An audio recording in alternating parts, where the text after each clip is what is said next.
passion, like a fire in a blaze, gotta burn it down. Here we are, folks. Can't be afraid to leave this out. We got this far, don't know how. I see danger in your eyes. They know we'll burn down the night.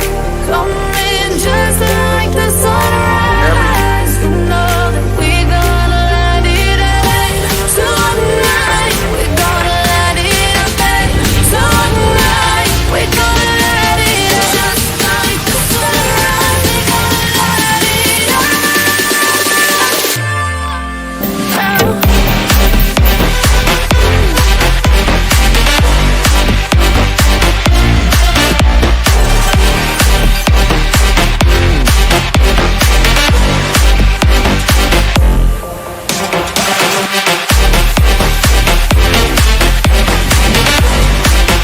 Welcome back once again. This is Chris Report, and he assured me that St. Simon's down in Boulders. Folks, this is Chris Wyatt reporting from South Africa.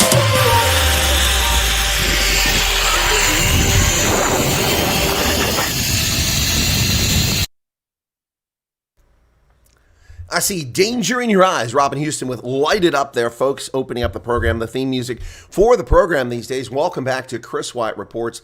It's Sunday, February 25th, 2024, 11:07 Eastern Standard Time, 20 degrees Celsius right here in my abode.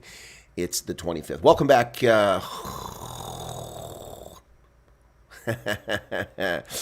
Goeiedag to South Africa and Otsihiligang to those in Botswana and South Africa. Servus, salve, bienvenue, benvenuti, grüß Gott, servus. Welcome back to the program, ladies and gentlemen. Sawabona, that's the only Zulu that I know, which means, of course, I see you. Welcome back, folks. It is a Sunday, and hopefully you're in a glorious mood and having a good day.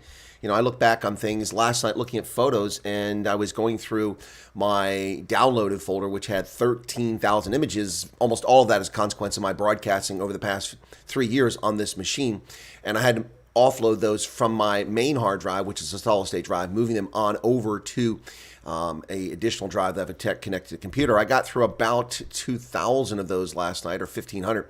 But amongst those was, of course, from 2021, images from when we had the municipal elections in South Africa. And I have a host of images from none other than Dion Graba, who passed away, unfortunately. We miss him immensely here at the program, along with the Brew and a number of other folks who are no longer with us. But Dion was a huge proponent and friend of the channel. When the British and Irish Lions series took place in South Africa, they stayed down along the garden route, and he filmed their bus driving by. But unfortunately, Dion had his radio on, and I got a copyright strike or a claim, I can't remember which it was, for that, because it was playing the music. So anyway, but what a great intent. He was there for municipal elections, actually sent us images and gave us a report. He was our field reporter for Chris Wyatt Reports during those municipal elections. I don't have any field reporters this time. Nobody stepped forward to say, hey, Chris, I'll be at a polling station. I'll be happy to call in and be interviewed by you briefly, tell you what happened, how it went. But nobody has stepped forward. Of course, the odds are pretty good that I will be in South Africa for that election, so it'd be easier to see people in person who go to polling stations if we actually go to a polling station. But welcome back to the program, folks. Always plenty of things going on. Not so much on the U.S. news side today, other than Donald Trump has crushed Nikki Haley, smashing her by a full 20 points and destroying her in the state she won twice as governor, where she's wildly unpopular. The Democrats are making all kinds of excuses. Oh, it's a very popular state for Trump. Republicans are so numerous. No, they made no excuses for Joe Biden when he won 99% of the Democratic. There were plenty of Democrats, and the numbers were large, but they didn't make any statement about South Carolina's inordinately large percentage population, which is black. About 40% of the Palmetto State is black. Last time I checked, that number may not be accurate today, but that is far larger than the United States at large. In the United States at large, the population of our society is 12% black, including mixed race individuals. So the media made no hay or story about the fact that black voters are the driving factor in the Democratic primary. But they're making an issue. Joyless Reed from MSLSD is telling people that the overwhelmingly white electorate, basically her dog whistle of racism. Of course, it's always comical to listen to these boneheaded morons, particularly someone who claims to be a black American but is not. Yes, she's black. Yes, she was born American. Yes, she's an American. But making that claim as African American or black American is just a fraudulent lie. She is not of this continent's origin. Her parents are both immigrants, one from Guyana in South America and the other from the Democratic Republic of Congo, neither of whom ever suffered through slavery in this country, yet she runs her mouth incessantly about slavery and her racist rantings about Americans. It's beyond stupid. And for anybody that falls for the stupidity of morons like her, you're the same crowd that thought Trevor Noah was entertaining on The Daily Show. It's so bad. Trevor Noah got so bad for that show, they had to bring back Jon Stewart. John Leibovitz is now back once again as the host of that boring, ridiculous, let's ignore all the foibles of one side of the political aisle while we make jokes at other Americans, that show, The Daily Show. I don't know if anybody's watching it. I know I don't watch it. I watched it when it first started the show many, many years ago, and it quickly became such an obvious political stooge program, I had to leave it. Let me say hello to everybody in the chat before we start talking about today's news, including the African National Congress making more empty promises. Let me tell you this right now, folks. If you go to the polls in South Africa in 2024 to vote for the African National Congress because they promise you 3.5 million job opportunities, or they promise to permanently install social welfare, keeping their thumb down and keeping you impoverished. If you're going to vote for them for these reasons, then you are a sucker. You are a fool. You are a low information voter. And if you find that insulting, good. You should find it insulting. Anyone who votes for the African National Congress should find it insulting when people stand there and give them a skewed look like, what you talking about, Willis? You're actually voting for this kleptocracy? The ANC's had 30 years, and all they've done is enrich themselves. Yes, I know. Under Thabo Mbeki and Mandela, they built 2 million homes. Yay! They promised 1 million in 5 years. They didn't reach that threshold. And yes, I know those homes were built. Now, yes, I know that many millions of black South Africans now have access to water and electricity they never had before. But the difference between 1994 and 2024 is stark. In 1994, there were no load shedding. There were no droppages of power. There were no people not getting electricity as a consequence of cable theft and things like that, incompetence, patronage, and nonsense taking place at the African National Congress. That didn't happen in 1994. But in today, it doesn't matter if you claim to have hooked up 87% of South Africans to the electricity grid when you don't deliver electricity to 87% of South Africans. You rarely deliver. We have towns in South Africa that have been without electricity now for 4 months. 4 months. And now Johannesburg Metro has cut off 5 different settlements in the city because their deadbeat bill payers are not paying their bill. They're freeloading, plus they have illegal connections. I'm not arguing against the city. I'm just telling you that's more South Africans without electricity. So the ANC can crow about their so-called accomplishments. The only thing the ANC has managed to accomplish since the end of the first term of Nelson Mandela in 1999 is racial bifurcation, racism, poverty, injustice, lawlessness, rampant gender-based violence, rape, sexual assault, murder, unsolved crimes, and the enriching of the pigs at the trough. You see, folks, that is correct. 1984, George Orwell and Animal Farm were correct. Some pigs are better than other pigs. Some pigs are more important, and they crowd the other pigs out at the trough. And those pigs are the African National Congress. No different than Democrats in America and Republicans in name only who are in office solely for their own personal perks of office, not their dedication to being a servant leader. That's what a public servant should be, a servant leader. Someone who serves for the betterment of society, not for a paycheck, not for their self-aggrandizement, not for their appearances in the media, on radio, for rich donors following them around, giving them vacations to the Caribbean. By the way, I'll tell you this right now, ladies and gentlemen. Many of you know that I'm running for office here in Pennsylvania now, and I will make this promise right now. I have no interest whatsoever in going to the Caribbean. That doesn't mean I'll never go. I've been. I find it to be a very boring, hot, annoying, humid place. I have no interest. Sandals, beach resort, not for me. I don't hang out on the beach. To Jamaica, murder capital of the Caribbean, no thank you. Been there, pass. No thanks. So I'm running for office. And I tell you this today, right now, I have no interest in any little junkets to the Caribbean. So if I somehow manage to win an election and you want to get my attention, don't be trying to offer me junkets to the Caribbean because I have no interest in it. If, however, you want to have a town hall with residents of my district or you want to do an event in Pennsylvania focused on the needs of Pennsylvanians, well, then we can have a conversation and I might attend that event. Well, let me say hello to everybody in the chat. We'll get into the news. Charles Van Onselin's here. He says the early bird catches the worm. And my timestamps are off again. This is an annoying software. Why don't you leave them on all the time, software? Yeah, that's perhaps the first sign that you're losing it. You're talking to your software.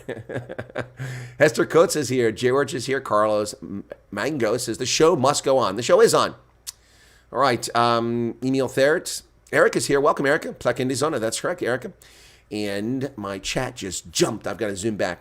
John Dawes says, we'll give you an interview with the referendum party, Phil Craig. John Dawes, I know Phil Craig personally. I wrote to Phil recently. He didn't mention. Is he in the referendum party? Let me take a look at my last communication with Phil. I spoke to him 4 days ago, and I let him know I was running. He didn't mention anything about the referendum party. So would you, I assume, John, you're tied to that involvement, Cape Independence Advocacy Group. Please tell Phil Craig that I'd like to get him on the referendum party. So please, yeah. Democrats voted in Republican primary. Yes, Roy, it happens all the time. New Hampshire, Iowa, South Carolina, a corrupt system. And Nikki Haley says, Republicans have spoken. No, they haven't. Democrats, independents. 21% of the voters in this primary were independents. 21% of the people who voted in this primary were independents. And Donald Trump still took 60%. What does that tell you? A lot of independents obviously still voted for Trump. So this story about Trump being dead amongst independents is obviously a fairy tale or wishful thinking. Gabriel's in from the Schweiz. Welcome to you, Nick Muller. Garrett. So where did that thing go? I jumped again. My chat keeps jumping. So Christopher de Arbreton, welcome back to you again. Where did that go? It just disappeared. My goodness. And there's Garrett, Christine. Hey, Christine, welcome back. Brian Lawrenson, Dylan Kumbrick, Roy, okay. Sorry, I'm just trying to find this guy. Joking atheist, 13 homosexuals sentenced to death by Yemeni Houthis. Let's see if South Africa runs the ICJ. They will not. They haven't run the ICJ for the hacking and brutal murder of black Africans in Cabo Delgado. Nope. They have simply joined the grift of SADC to get money to finance the South African National Defense Force because they don't have any money. By deploying there and in the Congo and elsewhere, getting their stipends from these regional organizations. They've said nothing about the slaughter in Sudan, once again in Darfur, in Niger, Mali, Burkina Faso, Myanmar. They failed to join the Gambia's case on genocide. They didn't even file a friend of the court, an amicus brief, on behalf of that genocide in Myanmar against the Rohingya. The ANC are nothing but a bunch of frauds, total frauds. They claim to have a great human rights record. That is a lie by political leftists who tell fairy tales and half-truths about what actually happens around the world. All right, George Steinberg is here. Ken Aronson, welcome, Ken. And then who else we got there? John, there it is. There's John's. Okay, John Doss, thank you for that, John. Brian Lawrenson, Alan Kotza, joking, he says, Ron posed to ask about cater deployment. He says he now demands. Yes, I'm going to get into that. That's a story I'm covering today.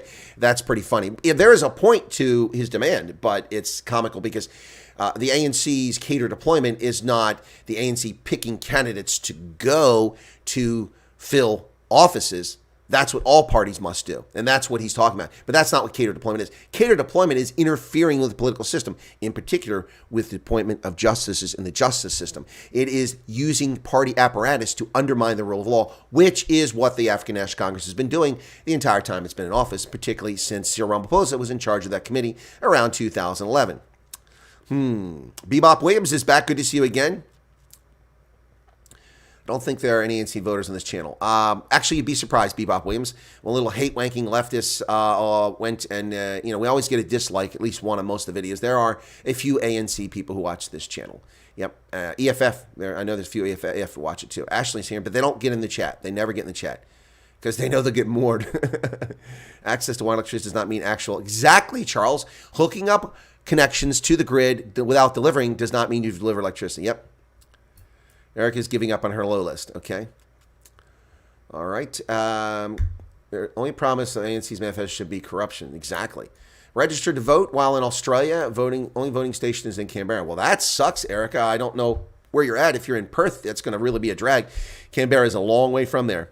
Bebop wants to vote for me. Well, Bebop, I'd love for you to vote for me, but you have to be in the 92nd Legislative District of the Commonwealth of Pennsylvania in order to vote for me. And your only chance at the moment will be on April 23rd for the Republican primary. I'm competing against 4 other candidates in a very crowded field in a race that, not many people get involved in politics anymore. So if you are already involved in politics and you can count on people to do things for you, like go out and get signatures or tell people about you or put yard signs up or get you invited to events, you have a major leg up on candidates whose only option is to spend a lot of money out of their own pocket or to beat on people's doors and hope that they give you a few moments of your time. That's a very exhausting prospect, but that is something I've been doing, knocking on doors. So, is Shippensburg? No, it's not Drunken Yoda. Shippensburg is in a different district. Yep. Sorry. If I buy KFC t-shirt and a plane ticket, well, thank you for that. I appreciate that. Well, in Pennsylvania, you got a mail-in ballot, so who knows? You might be able to vote. Ramapo's not his excellence anymore. It's his pestilence. The North German emblem. What are we talking about there? Okay, come on, folks. Hit the like button. Yeah, please hit the like button. 78 people here currently, 36 likes. JJ Oberholzer. Shout from George. Hey, JJ. I liked George. Also, the coffee shop there at the airport was pretty cool. Tiny little airport, but it was nice. I went to George. Of course, I was met there by Rob, who picked me up, and then we went over. He took me, picked me up at the airport and drove me over to where do we go? Where do we stay? Oh, gosh. Drawing a blank right now. Geez, senior moments here. This is creeping up here. Maybe I'm starting to lose it here. Yeah, but stayed down there along the guard route and then continued on. George, I found to be very interesting. Yes. Okay, what else? Helen Rich is here. Hey, Helen. Just down the road in Still By, says Christopher. Okay, cool beans.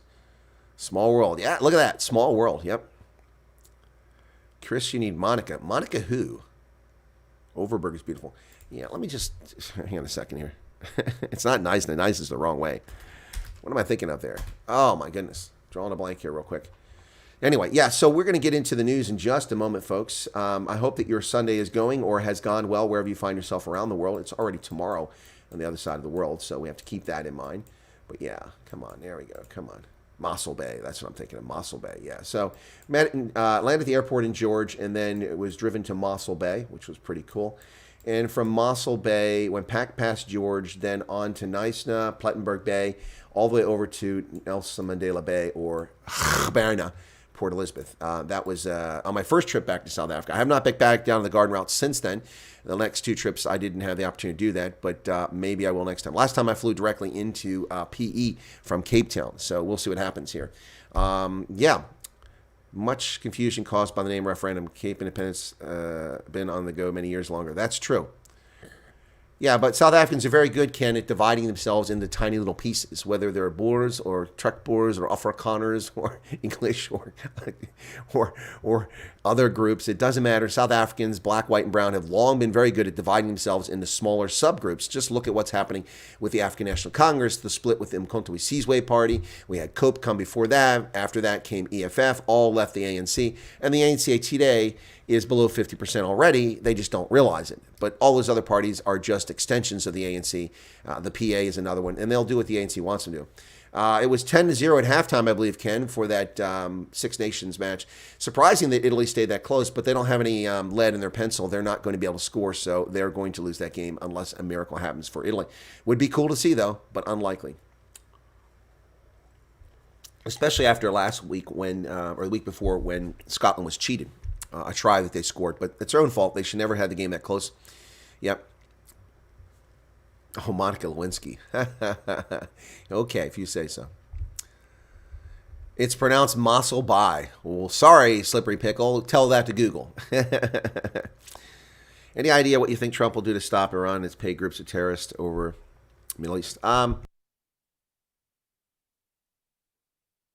Number one thing that Donald Trump can do to stop the ability of Iran to fund terrorism around the globe is to end the war on energy, to stop the green fantasy, to get rid of the climate zealots whose religion is climate change, and focus on actual scientists and actually allow corporations to search for, exploit, process, and sell energy, driving down the cost of energy to where they were when Trump was president. That will cripple Iran's ability. That is the most important thing Donald Trump can do right out of the gate, and he can do that. He can come into office in January of 2025 and say, the war is over. No, not Ukraine, not Gaza, the war on energy. The war on energy is over. Pennsylvania, start fracking. Texas, start drilling. Bakken Reserve, keep drilling. Keystone XL pipeline, open the valves. That's what Trump can do. That can change everything in an instant. Not just for Americans, but for the entire frickin' planet. Think about it. These sanctions that Biden, these toothless sanctions that Biden has put up against Russia have had no impact whatsoever, despite the lies we hear from the leftist journalists and the fake media who say that they're crippling Russia. Really? Russia made $37 billion from selling petroleum to India, our erstwhile ally, India. The most populous country in the world, the largest democracy in the world, is buying oil from Russia. Now, I'm not arguing against that or for that. I'm just stating a fact.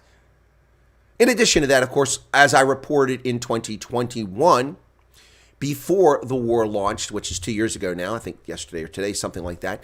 Before that war launched, ladies and gentlemen, Putin went to Beijing and the Chi-Coms agreed to buy timber, steel, coal, oil from Russia, therefore ensuring that they weren't in any trouble. And then this whole smokescreen and fantasy about, well, we have to get secure lines so that we can get wheat shipped out of Ukraine and Russia. They're the world's largest producers. Factually incorrect. They're major producers, but neither are the world's largest producer, and they're also not the largest exporters. That's a fiction. They're the largest exporters to certain regions like Africa. That's true. And oh, by the way, hungry people in Africa, Africans are starving because of the Ukraine conflict. False story. Fairy tales, lies once again. Sudan had a bumper wheat crop. And guess what happened to it? Rotten, sitting in the rain, getting moldy, eaten by rats and other pests. Why? Because Sudan only allows farmers to sell wheat to the government. The government had no money in the midst of a conflict. So a bumper crop of wheat was left to rot. Food that could have fed Sudanese. So Sudanese went hungry, in no small measure because of a conflict. Yet the media say it's because Putin invaded Russia, Ukraine. No, it's not. There's an impact from it, but stop lying. The problem is that people don't think for themselves, and it's incredibly frustrating. And if I do not win my election, it's going to be because people didn't find out who I was. So I've got a lot of work to do to find out who I am. I know who I am. For people to find out who I am so they get a chance to pull that lever for me. Anyway. All right. I'm shocked the ANC are not buying oil from Russia. Yeah. I saw a statement from Biden saying that he intends to strengthen sanctions against Russia. Does this imply the first round of sanctions failed? Exactly. By the way, guess what is not sanctioned from Russia? Two things. Two things are not sanctioned. Nickel and aluminum, both of which are major components for industrialization and many aspects of our modern economy. Russia is a major producer of aluminum and also of nickel. So guess what? Not affected by Joe Biden's empty sanctions. See, he likes to pretend he's against Russia, but he's fueling a war that Russia's profiting from. Yeah. 13-6 is that the score. Thank you for the update, Gabriel. Oh, you're watching that, keeping an eye on that. Okay. Yep. All right. So let's get to these news stories today. Welcome, folks. Thanks for being here. So first off, out of the gate, rising tensions, according to City Press, between the ANC and Mkhonto we Sizwe are leading to violence. Well, they will lead to violence. We're going to see this in this upcoming election. We're definitely going to see this violence between these two political parties. And you could probably even see some violence related to the EFF. Don't know that for a fact, but believe that to be the case. Rising tensions between ANC and MK erupting in violence and threats. Here's a photograph from Moses Mahiba Stadium in Durban, where they launched their election manifesto, their commie fantasy list from the ANC. ANC's commie fantasy list. There are a lot of empty seats there. It looks full, but it's just the angle. There are a number of empty seats. The fierce battle between the two political parties started when former ANC President Zuma publicly endorsed the formation of the MK party on December 16th, which is Geloftedag, the day of the vow. Isn't that interesting? Isn't that interesting? On the 16th of December, Jacob Zuma endorsed the MK party. A sign of unity, reconciliation day, as the ANC calls it now, this national holiday, Geloftedag. Well, that's when he decided to disunify South Africa. Pretty funny stuff. Yep. The anniversary of the formation of ANC's armed wing. Since that day, when he announced that he would be campaigning for the new party, which is registered with the Electoral Commission, there have been a growing intolerance between the supporters of the two formations. You think? You think? Yeah, and EFF as well. Well, Cyril Ramaphosa, in his election manifesto launch, Mr. Hippo himself, Mr. Munir Palapala, said that he vows to crack down on corruption as he defends cater deployment. What you talking about, Willis? Are you serious? Are you serious? Are you serious? Give me a break. Oh my goodness. Are you serious? Cyril Ramaphosa vows to crack down on corruption. When he became the president of the African National Congress in December of 2017, he vowed to crack down on state capture. Oh, we're going to end corruption. The Ramaphosa regime has been the most corrupt government in all of Africa since he became president. Not just in South Africa, far exceeding the corruption of the Zondo era, of the Zondo Commission report on state capture. Look at this cackling hyena there, with Paul Mashatile standing behind him and Gwede Mantashe in front of him. Look at the hungry hippos. Oh, is that fat shaming? Is that fat shaming? Good. Living high off the hog while people are starving in South Africa, getting raped and murdered on a daily basis. Look at these obese politicians. The ANC wants to give the National Prosecuting Authority more teeth by establishing the Investigating Directorate as a permanent entity within it. They launched their manifesto, and he told his supporters there's no place for careerists and factionalists in the ANC. Really? I see 3 careerists and factionalists standing right there in the photograph. Paul Mashatile, Cyril Ramaphosa, and Gwede Mantashe. No room for careerists and no room for factionalists. That's all that are on the stage. That's it. There are no servant leaders there. There is nobody who stands for the people, who vows to uphold the Constitution, just rapacious kleptocrats who are standing on stage. Isn't that funny? Wow. Oh my goodness. Well, ladies and gentlemen, I'll be doing a short video on this, maybe a live stream on this one here. This is a topic that needs to be talked about here. A contempt of court order must be issued against Fikile Mbalula and the African National Congress, and the court should seize their assets now. Absolutely. No question about it. The ANC claims that the reason it can't provide all of the cater deployment records is a broken laptop. A broken laptop. Now, how stupid do they think we are, Hillary? How stupid do you think we are? A broken laptop. You do realize that electronic media are stored on that broken laptop. And unless you dunked it in motor oil, or you spun it around next to a magnet, or you dropped it from a plane, and even then the data might still be intact because it's magnetic, not physical. Even then, that data is recoverable. But they're actually going to tell us that a broken laptop is why they can't do it. This is contempt of court. This is a criminal act from a criminal organization known as the African National Congress. The ANC says a broken laptop is to blame for failing to hand over records and documents relating to its cater deployment committee meetings between 2012 and 2018. Of course, that's a lie because that's different than what they told the Zondo Commission. So somebody is in contempt of court. ANC Secretary General Fikile Mbalula said the laptop of an official in Deputy Secretary's office had crashed back in June, and then he had deleted emails that likely contained data over the year. So you store all of your cater deployment records on a single laptop. Here's another thing. How stupid do you think we are? In order for that data to have been in an email, morons, it was sent to a server somewhere. There is a copy of all of that communication and those attachments on a server somewhere. Then it was forwarded to another server as it's distributed over the internet, you freaking morons. How stupid do you think we are? Once it's down the internet, it's not gone. We can find it. Just like Hillary Clinton. Well, I wipe it with a cloth? My goodness. It doesn't matter whether it was backed up or not, Charles. By default, it's backed up. Now, if you only store data on your computer and you don't have like OneDrive or Google Drive or all that other nonsense for cloud storage, then it's possible for your records to be stored only on one physical location. However, by their own admission, this data was in emails. Emails are not done peer-to-peer. They're done through an email server.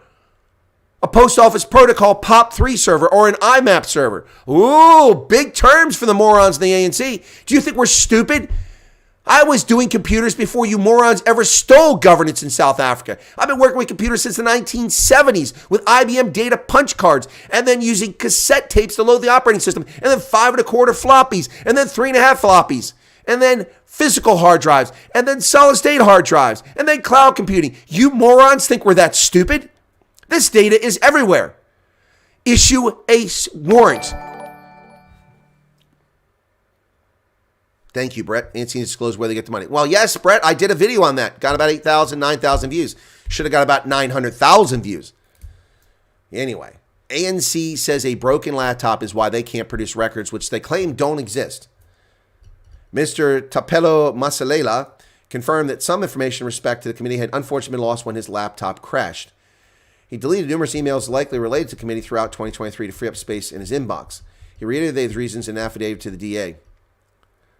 My personal email, which I use for deployment, was full. In an attempt to free up space, I sorted, sent emails by size, and deleted the majority of the big files, a number of emails which relate to deployment committee, which include, of course, in 2023, this gentleman knew that the ANC was in trial over these records. So this is a criminal offense. He destroyed evidence, and this is not a good excuse. How stupid. So if you vote for a party like the ANC, you think it's acceptable for people to lie to you. Well, my email was full, so I deleted a bunch of messages. They just happen to be the messages related to the catered deployment, in which since 2019 we've been in court. And, I know it's probably evidence, but we just deleted it anyway. Shucks, golly me. We don't know no better. Well, we were oppressed by apartheid. I never seen no computer. I only got a computer when I became a caterer. Ooh, yeah. Good God. Are you serious? Are you serious? Contempt of court. By the way, while you're at it, Constitutional Court, why don't you go back and issue a bench warrant for the arrest of Beckett Seeley, Dlamini, and Jacob Zuma? For what, Chris? A bench warrant for violating the court's order in July of 2021. Remember, on the 29th of June, 2021, the Constitutional Court ordered Jacob Zuma to surrender to the Escort Correctional Facility before midnight on the 4th of July, 2021. A date I'll never forget because, of course, it's our Independence Day. It should have been the incarceration day for Jacob Zuma. So, he failed to do so. Puts him in contempt of court. Should be serving a jail sentence for his contempt of court. Just brushed aside. I'm the only freaking journalist on the planet who mentioned that. Nothing from News 24, nothing from other social media influencers, nothing from IOL, nothing from Times Live, Daily Maverick, the Mail and Guardian, Rapport. None of them mentioned that Jacob Zuma was in contempt of court on the 4th of July, 2021. In addition to that, the court order directed that Dlamini, Commissioner of the Police, and the Police Minister Beckett Seeley ensure that Jacob Zuma is incarcerated before midnight on the 8th of July. At 23:25 on the 8th of July, Jacob Zuma, like a conquering hero, drove out of his Nkanla taxpayer-funded rip-off mansion in KwaZulu-Natal and drove to Escort to surrender. He arrived there at about 2:30 in the morning on the 9th of July. Therefore, Dlamini and Beckett Seeley in contempt of court, they should be in prison or at least having paid fines and done community service. Yep. Well, the ANC manifesto promises all sorts of things, folks. All sorts of things. The ANC, if you believe this, you are a sucker. If you're white, you are a sucker. If you're black, you're a sucker. If you're brown, you're a sucker. You're a Christian, Muslim, Jew, and you believe anything the ANC says. We'll end load shedding. It's 10,000% more hours in load shedding than it was 3 years ago. 10,700%. Can you imagine that? Not 10%, not 30%, not 50%, not even 100% doubling. 10,700% more load shedding hours than South Africans experienced 3 years ago. We're going to end it though. Oh yeah. Yeah, our catered deployment delivers talented people into government roles. No, it doesn't. No, it doesn't. Unbelievable. ANC manifesto promises more empty nonsense, and any fool that believes it is just that, a fool.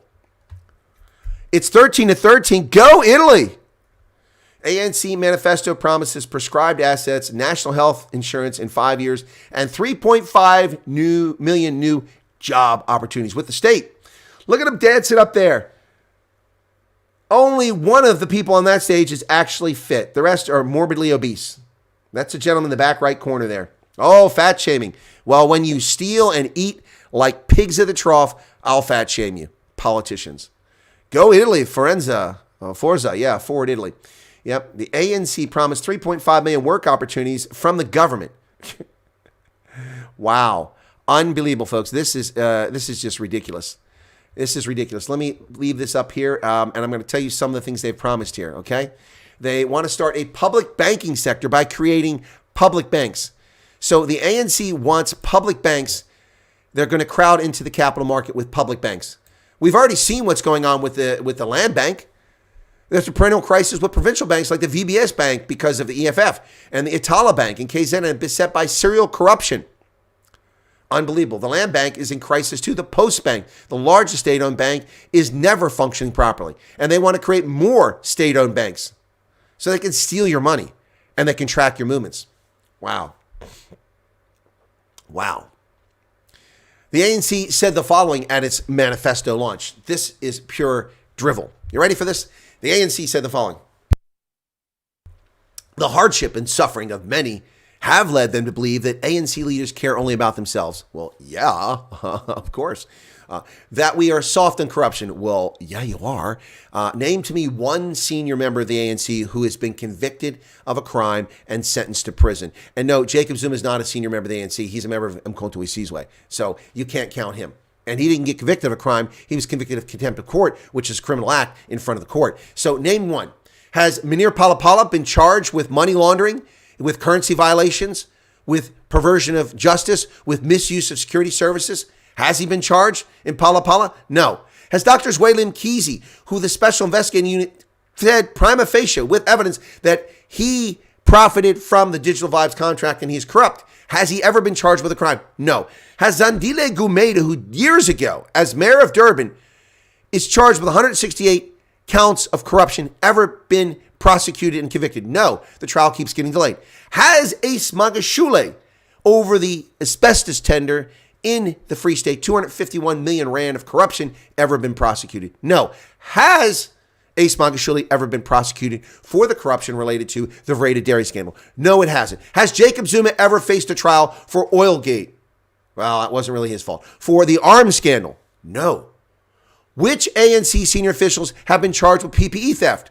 Where is the $5.3 billion given to the ANC by the International Monetary Fund, the African Development Bank, the World Bank in 2020 to deal with Rona? Where is the $711 million given to Aspen Pharmacare to produce jabs for COVID in 2021? While Cyril Ramaphosa breathlessly told the world that those who spent their national treasure developing something to stop the Chinese scourge were vaccine apartheidist. Vaccine apartheid. Vaccine apartheid. Vaccine apartheid. Yet we gave $711 million between Americans and Europeans to Aspen Pharmacare to produce jabs for the entire continent of Africa. Can somebody tell me when the first jab was delivered? I'm waiting for that answer from Aspen Pharmacare. Soft on corruption? You're not soft on corruption. You're non-existent on corruption. The ANC is non-existent on corruption. You don't care about corruption. I want the truth. You want the truth? I think I'm entitled to the truth. You can't handle the truth, as Jack Nicholson once said. The ANC is not soft on corruption. The ANC is corruption incarnate. I'll continue with what they said. And that we do not care about the suffering of ordinary people. You don't. Ladies and gentlemen, 300+% black South Africans living in abject poverty in 2024 compared to 1994. When the country had 34 million people, it didn't have 30 million black Africans living in abject poverty. It didn't have 1 million white Africans living in abject poverty. It didn't have 200,000 Indians living in abject poverty. It didn't have 4 million or 3 million coloreds living in abject poverty. The number was exponentially lower, not arithmetically, but exponentially. The ANC does not care about the suffering of ordinary people. They are pigs at the trough. The ANC continues. We admit we made mistakes as the ANC. You think? You think? With some members and leaders undermining institutions of the democratic state and advancing selfish personal interests. That would be pretty much all of them. All of them. Now the ANC is working hard to restore trust and confidence. After 30 years, a lot of people don't live to be 30, especially in South Africa, where gender-based violence leads to the rape and murder of young women and girls, and 82 South Africans are murdered every day. A lot of people don't make it to 30. So they're supposed to wait 30 years while you live high off the hog? You're working hard to restore confidence. Why didn't you instill confidence from the outset? We're now raising the intellectual capacity and enhancing the moral and ethical orientation of our membership. How? How? You've lowered educational standards down to nothing. ANC Bantu education is worse than no education at all, Cyril. It's worse than no education at all. Unbelievable. You are now where are you raising electrical capacity from? Cuba? You don't have the talent in South Africa because it's sitting in Canary Wharf. It's sitting in Ottawa. It's sitting in New York and San Francisco and Auckland and Perth and Sydney and Melbourne. The intellectual capital is gone. It's gone. And the intellectual capital that you could access, a lot of it you won't access because you're racist. Now, the ANC also said that, so let me finish the rest with this. We're now raising the intellectual capital. Really? And changing the ethnic orientation. So the country had to nearly collapse. It had to have a civil war in July 2021. It had to have a crushed and destroyed economy, which tens of thousands of restaurants, tourism businesses, hotels closed, gone forever, not coming back.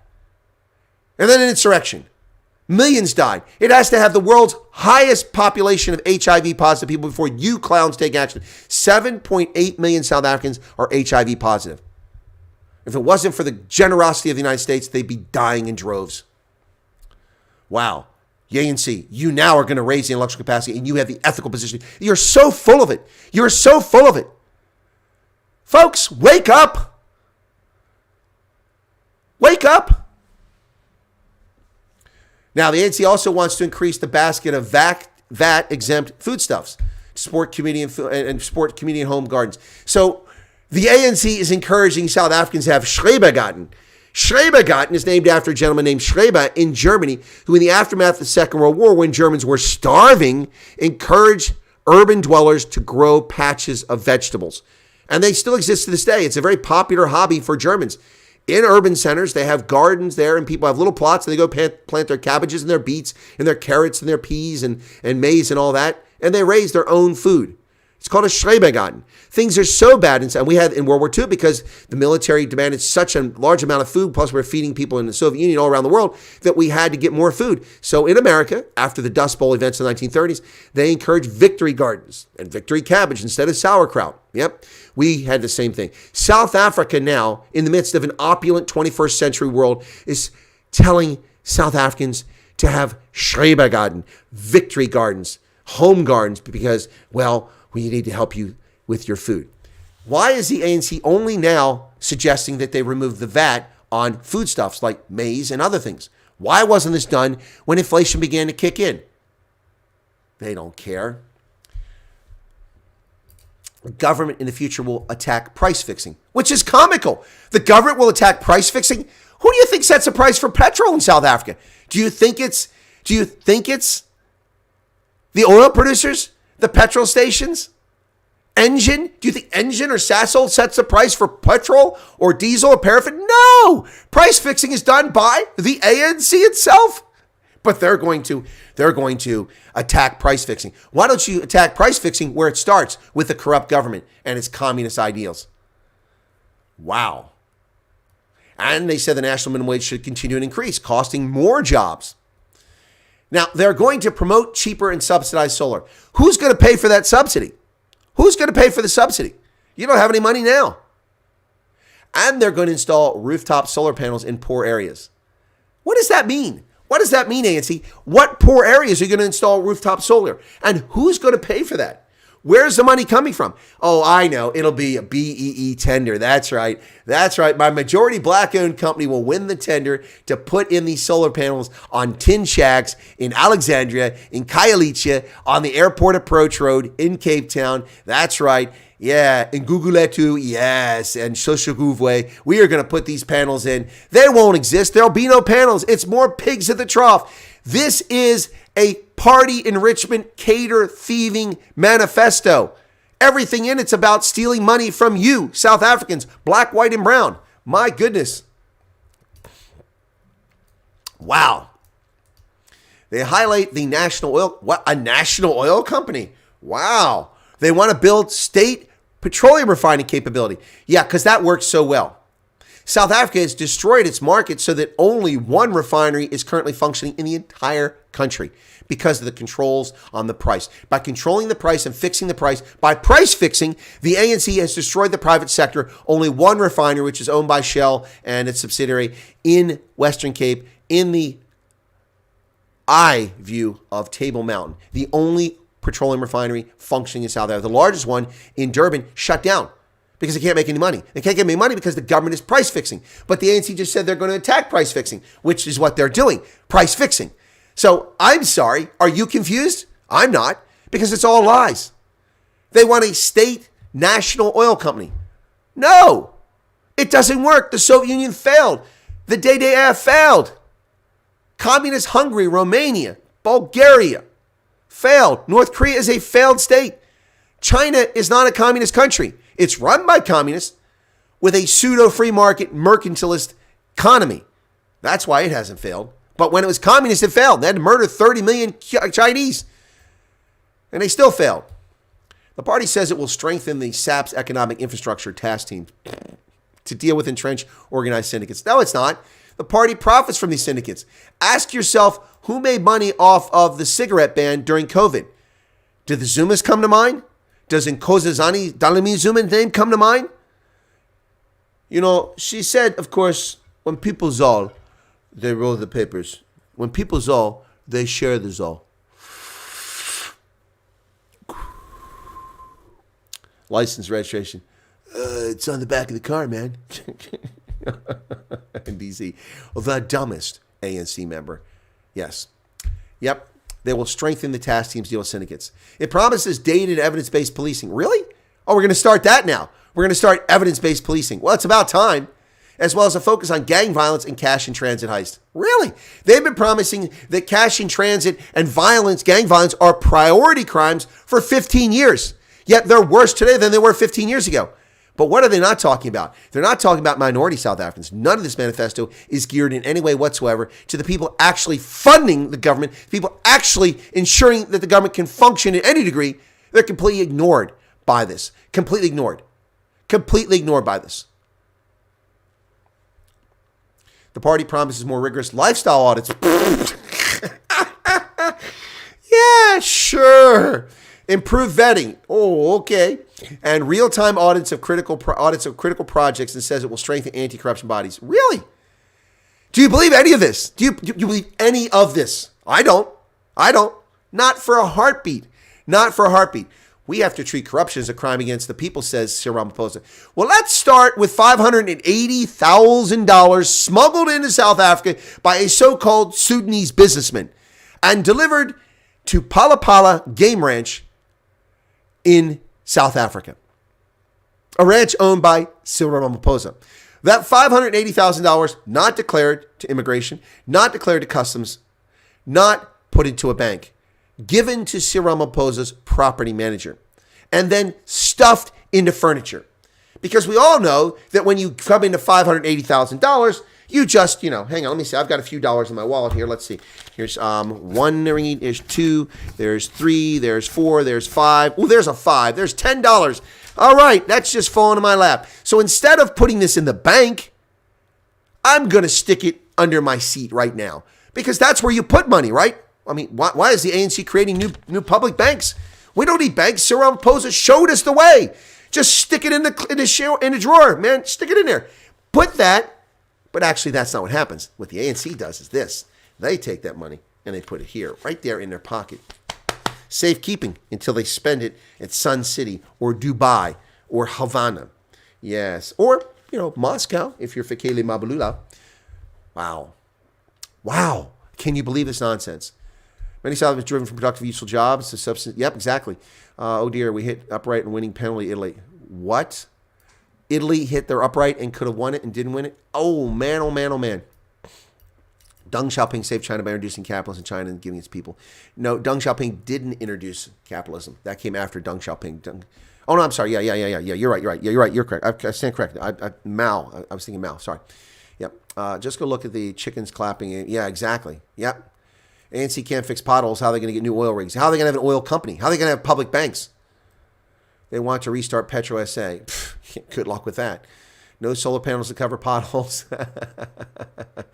So these solar panels can collapse into the tin shacks, which will clearly not be able to accommodate. Exactly. Yep, and the Schrebergarten. Yes, I know my stuff about the Schrebergarten, as so many other things. City Power has pulled the plug on illegal connections, folks. City Power, according to Independent Online, pulls a plug on 5 properties that owe $37 million in unpaid electricity bills. Yep, the Joburg power officials and a small contingent of Johannesburg Metro Police Department officers invaded. Why not the Red Ants? Why didn't you get the Red Ants to do it? 5 properties by cutting off electricity in an effort to recoup $37 million owed. Yep, they also cut illegal connections. Look at this. Look at this. Illegal connections to the electrical grid. Stealing electricity. These are thieves. Thieves. Ramaphosa promises that the basic income grant, welfare, is permanent. That's right. The ANC will make it a permanent situation. Of course, the DA wants to make it permanent too. Yep, Ramaphosa said this in his State of the Nation address, but now he told the packed stadium for the manifesto launch that in order to prevent vulnerability and destitution as a result of the loss of income through social insurance for workers, that's why they're having it. He said that they will progressively implement a basic income support grant by extending and improving the value and coverage of the social relief for distress grant for the unemployed. Welfare, keeping people dumb with poor education, keeping them impoverished with no land, no property, and keeping them hungry by giving them welfare and discouraging them from seeking work. Well, now, Cyril Ramaphosa has turned the tables on the Democratic Alliance, demanding that they release their cater deployment records. We addressed this briefly at the beginning of the program for those who were here. Yeah, Cyril Ramaphosa has said that the DA must release its records. Cyril Ramaphosa has called on the Democratic Alliance to give them minutes of their meetings to prove that they do not practice cater deployment. Once again, do you see any fit people in that crowd? Wow. Maybe the young lady who's got some creep with his hand on her shoulder in the front. But the rest of them, those people are eating big at the trough right there. That's right, man. They spend a lot of time at Applebee's. Yeah, okay. After a legal challenge from the DA, the ANC says that they want to see the records of the Democratic Alliance. Well, the DA's probably got nothing to hide, so share them. The biggest racketeering syndicate in Democratic history.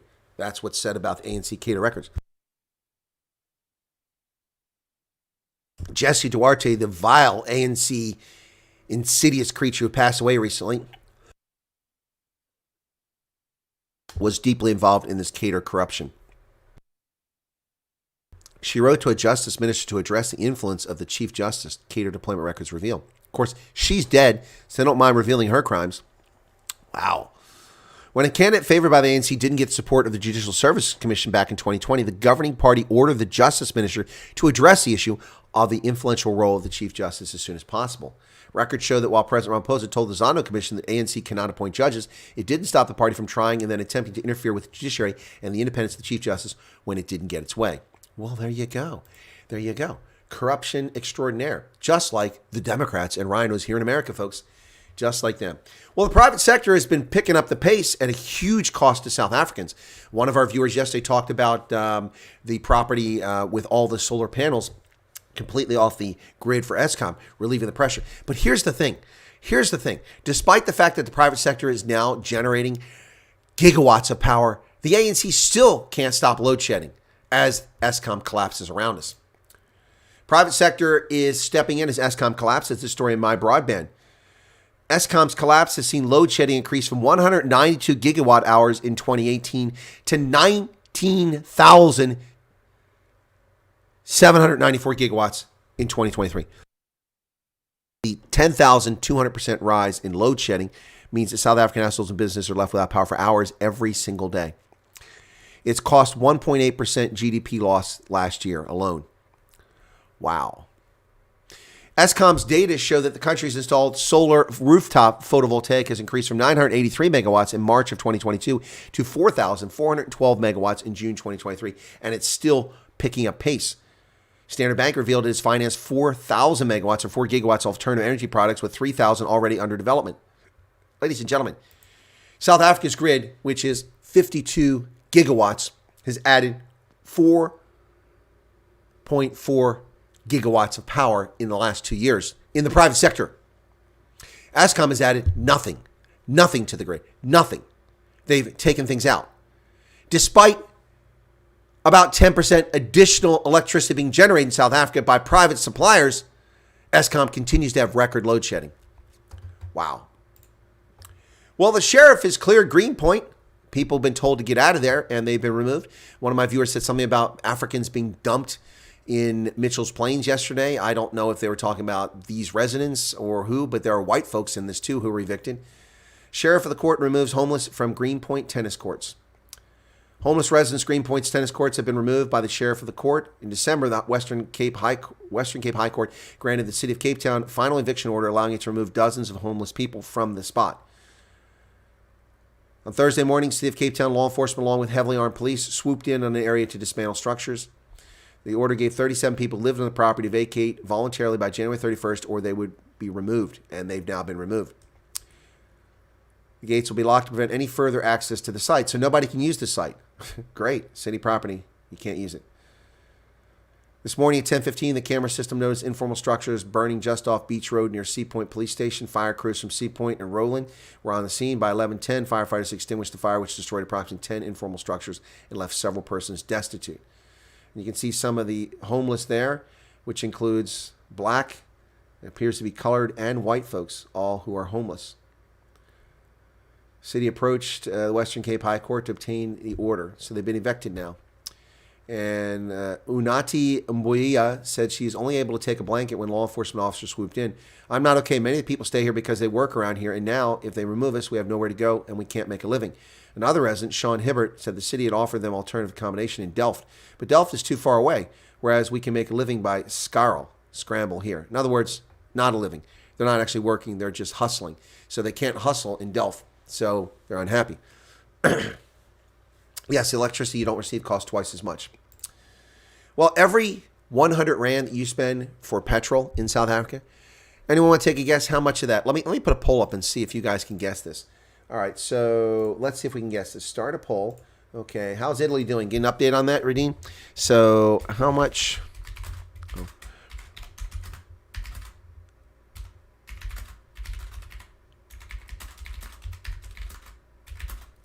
I spelled leader the British way. Okay, you ready for this?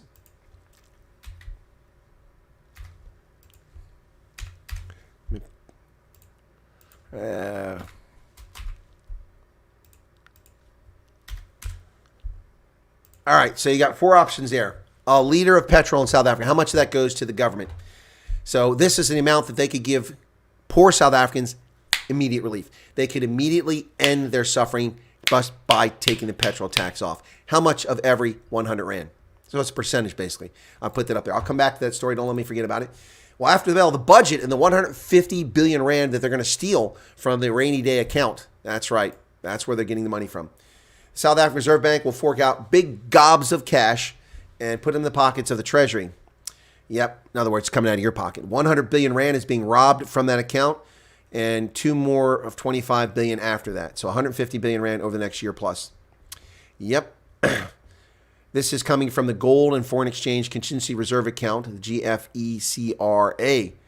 Yep, that's an account that is there to protect South Africa because when the Rand collapses, they have investments overseas. And so now they're going to steal money from that and reduce the reserves. So South Africa will really be in trouble when the next financial crisis hits. Yep. So they're robbing Peter to pay Paul. Well, everything you need to know about the budget. Well, we're not going to cover all of that, but we're going to cover some of it right here.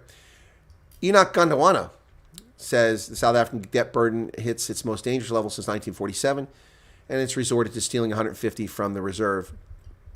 It's also going to tax foreign nationals. Yep. So there's a reserve, and they're going to start reining it in and trimming it down. Yep. The debt problem was caused by too much spending on civil servant wages and worsened to a 14% drop in corporate income tax collections for the first 10 months of the fiscal year. Yep. Yep. So they're going to keep the personal income tax the same, but they're not going to inflation adjust your deductions, so you're actually paying more because you're going to be bumped into a higher tax bracket. You're going to have to pay more for alcohol taxes and wine, especially tobacco, all going up. Some going up by over 8%. Pipe tobacco and cigars, the tax is going up by 8.17%. Wow. Wow. Fuel levies, raising fuel. Tax on corporations outside South Africa. They're going to drive business out of South Africa. Yep. And then their spending plans on education. They're going to spend 1.5 trillion on education, but they have to pay 1.2 trillion to service the debt. 1.1 trillion in welfare, 900 billion in healthcare. Yeah. Peace and security, 765 million Rand. we'll see if that really goes anywhere. Well, Duhan Fandemeva of Scotland gets a scalp in the Calcutta Cup and wins for the first time since 1896. Scotland has won its fourth consecutive Calcutta Cup. The Calcutta Cup, of course, ladies and gentlemen, is the competition in the Six Nations between Scotland and England. Whoever wins the coveted Calcutta Cup from that match, a single match each year in the Six Nations. Scotland wins it this year on the strength of Duhan Fandemeva's electrifying hat trick of 3 tries. Unbelievable. He could have had a 4th try were it not for a ball being kicked into touch by an opponent. South African Duhan Fandemeva's hat trick as Scotland beat England in the Six Nations. 30-21. Scotland were down 10-0 early on, but inspired by their dashing wing, they bounced back to a 3rd round win that ended England's bid for a Grand Slam. Yep. Scotland temporarily moved up to 2nd place on the log. What's going on with that Italy game? Is it over? Did it end in a tie? Well, the Financial Task Force has grey-listed Namibia and Kenya. Wow.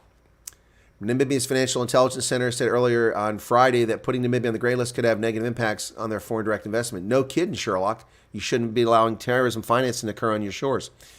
The Financial Action Task Force International Crime Watchdog added Kenya and Namibia on Friday to its gray list of countries. Kenya's treasurer had already said earlier on Friday that it had been put on the gray list that was fully committed to implementing their plan to get off the list. Several militant groups operating in the region around Kenya, including Al-Shabaab, Namibia's Financial Center said the gray list will have negative impacts. Well, of course it'll have negative impacts. When you are a money laundering country, it is a problem. Neighboring Botswana, a big issue going on with trophy hunting and bringing the trophies back from game hunts in Botswana. Of course, Ian Khama, the former president of Botswana, banned trophy hunting when he was president, and his successor, Eric Masisi, has allowed it to occur again. The European Union is looking at banning trophy hunting souvenirs. So Ian Khama is off to Europe to argue against allowing trophy hunting. Botswana pushes against European opposition to trophy hunting. Botswana says it used next week's UN Environment Assembly to lobby against a proposed European ban on importing wildlife trophies from Africa. Comes as Botswana's former president Ian Khama visits the UK to lobby in favor of the ban, defying his country's position. Of course, his position is 180 degrees. Anything Ian Khama says, that's what Masisi says, and that's why it's an issue. Lucara Diamond, the Canadian company that's mining diamonds in Botswana in disused Debswana and De Beers mines, is finding more and more massive diamonds. The latest, 530 carats at its Caraway mine, which was disused and no longer in production by the government and its parastatal. Lucara Diamond announced on Wednesday the recovery of a 320 carat, a 111 carat, and two 50 carat stones from its 100% owned Caraway diamond mine in Botswana. They recovered from the direct milling of kimberlite ore from the South Lobe during a recent production run that saw additional recoveries of numerous smaller 10.8 carat diamonds of high value. The 320 carat is a gem quality top light brown diamond, while the 111 is described as a type 2A white stone of high quality. The two 50 carat stones add to these recent recoveries are also type 2A white diamonds. These are in addition to a collection of significant stones uncovered at Caraway, where last summer they recovered a 692.3 carat diamond. Wow. Now, the company invested $106 million in 2022 in the underground development of this mine, which has been abandoned by the government of Botswana and Debswana and De Beers. Look at that. Look at that. There's still a lot there. Where'd everybody go? Ooh, it's the top of the hour. People must have gone to another broadcast. Sorry to see you go there. Why? No, it doesn't come from it doesn't come from India. They just named it that. They put an elephant on top of it, named it after India. You got to remember, it came at a time when Britain ruled India, so that's why they did it. It was part of the British realm. Zimbabwe, the battle for land continues decades after the eviction of white farmers. Okay, so black Zimbabweans, as I warned, as I cautioned you, as I told you in 2000, and ever since then, that the abrogation of property rights in Zimbabwe and the redistribution of farms was a fraud. Why did Zimbabwe steal farms from commercial farmers? Was it to right the wrongs of the past? No. Was it to even the scales? No. Was it redistribute wealth? Yes. To ZANU-PF. Most of the farms stolen from people like David Stevenson and Martin Olds, who were murdered by ZANU-PF and his acolytes in 2000. Most of those farms went into the hands of ZANU-PF elites, the ZDF, the ZPS, or ZRP, I should say, Zimbabwe Republic Police. Yes, that's where it went, ZANU-PF. And it's security apparatus. Then when they began dividing up farms, they did it in a willy-nilly manner. They just put a piece of, put a map down, drew squares on it. Here's your lot, here's your lot. No organization whatsoever. No recognition that, well, there's no water source here. There's no road. There's no access to this. It's poor soil. There's good soil over there. None of that came into play because they're morons. Well, they're now stealing land from poor black Zimbabweans who were placed on the land, many of whom bought land from these corrupt officials who stole the land from commercial farmers, most of whom bought their land, almost half the land bought in Zimbabwe after Mugabe, after the end of Rhodesia. It's all just a lie to steal. And now they're stealing from black Africans. And I warned you. So you know what? You deserve this, Zimbabwe. You deserve it. You morons vote for ZANU-PF. And you morons who vote for the ANC in South Africa, you deserve all the misery you get as well. It's unfortunate that millions of other victims will suffer because of your stupidity. Land ownership and rights remain contentious in Zimbabwe 25 years after the theft of land. The government has evicted 4,000 people from land. Many of them are card-carrying members of ZANU-PF. On January 10th, Zimbabwean law enforcement agents launched an operation dubbed No to Land Barons and Illegal Settlements on State Land. Police statistics show that 3,775 suspects were arrested and 985 of those went to court in order to vacate their land and pay fines. Wow. Yeah, political elites were the biggest beneficiaries. Powerful individuals like the president's wife, Grace Mugabe, own 16 farms. Land barons include business elites, traditional leaders, and council officials linked to the ruling ZANU-PF. They sold land which was stolen, often violently, without compensation from farmers, white and black, and mostly white. This time, they're rounding up not the elites, but just regular Zimbabweans who bought the land from the elites but did not receive title deeds from these corrupt ZANU officials. In Masvingo, some of the farmers who were evicted from their land have no idea what this was going to happen. They're card-carrying members of ZANU-PF. Well, that's what you get for doing that in the Zapu region, morons. There was no warning. I was arrested and spent 2 nights in police cells. I was taken to court in order to vacate the land within 1 week, says Joseph Zinarova, a farmer in Masvingo. I drilled a borehole, planning to establish irrigation of the farm. I was growing crops like maize and rapoko, that's millet, supplying the grain marketing board, the government corrupt body. All my hard work of more than 2 decades is gone in the blink of an eye, says Zinarova, who is staying at the farm with his family of 5. And you know what? I don't give 2 shakes of a lamb's tail that all your hard work is gone. What do you think happened to the hard work of those people who bought farms from 1980 and had it stolen in 2000? 2 decades of investment, capital, their life put into this. And those who have been there for a century or longer, stolen by a corrupt, thieving, racist government. And Mr. Zinarova, where were you to defend the commercial farmers 25 years ago? I don't give 2 flips about your suffering, your misery. You morons voted in ZANU-PF. You must live with the consequences of your dumbass decisions. Same with ANC voters in South Africa, and same with Democrats here in America. You must live with the consequences of your dumb behavior, of your facilitation of corrupt people who violate natural rights. An Australian tourist is missing. An Australian tourist, 67-year-old, disappeared from Vic Falls. A park spokesperson said the Australian tourist has been missing since Friday. The 67-year-old, there are no other details of this person released. Zimbabwe National Parks and Wildlife Management spokesperson Tinashe Farawo told the Associated Press that the tourist went missing in the vast rainforest on Friday. What rainforest? What rainforest? I've never been in a rainforest there. It's just scrub next to waterfalls. Well, ironically, Zambia, which has defaulted on its debt and is restructuring its debt with China and India right now, Zambia has the strongest currency in Africa against the dollar in 2024. Just 2 months in. But Zambia's kwacha has emerged the top-performing African currency against the dollar this year, boosted by the central bank's aggressive monetary policy tightening. The kwacha has risen by 13.8% to 22 to 8 against the dollar. Interesting. Analysts stress that the sustained strengthening depends on the country's ability to attract more foreign investment and get rid of the debt that it's unwilling to pay. Then it'll be stronger. Yeah, but good luck with that. Violence mars a Malawian opposition rally, folks. Yep. Supporters of Malawi's main opposition party, the Democratic Progressive Party, were hurt and their cars vandalized in Malawi's capital, Lilongwe, on Saturday when suspected armed supporters aligning with the government Malawi Congress Party attacked their street parade. Democratic Progressive Party officials say the goal of the street parade was to make people aware of the importance of registering for the election next year and obtaining national identification. But the event was interrupted when witnesses say a truck offloaded masked men wielding machetes, pangas, and other weapons near a gas station where their supporters were gathered. About 25 supporters sustained injuries were taken to the Kamuzu Central Hospital for treatment. Wow. Suspects damaged more than 10 cars owned by the supporters, some of them having their tires stolen. President Lazarus Chakwera, you should take my word. You will not bring dictatorship in this country. You will not bring anarchy in this country. You will not bring one-party state to this country. Malawi voted for multi-party democracy in 1994. We are ready to defend democracy. Well, good luck with that. It's backsliding in Malawi. Well, let me go back to that other story there, folks. Go back to, let me see how many people. 49 people have answered the poll, so let's see what you guys have come up with on the poll on how much of that. So we're going to end it here. End the poll. All right, let's see what the results are on the poll, folks. Right. 68% of people said that 38% of the price of petrol is tax. And 28% said 27%, 3% said 15%, and nobody said 10%. None of you are going to be fooled by that. 50 votes is the final total. And the number is, ready for the drum roll.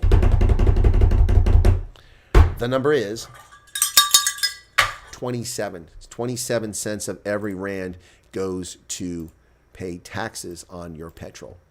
Shocking, isn't it? That's a huge amount of money that they could give back to taxpayers overnight. Overnight, just like that.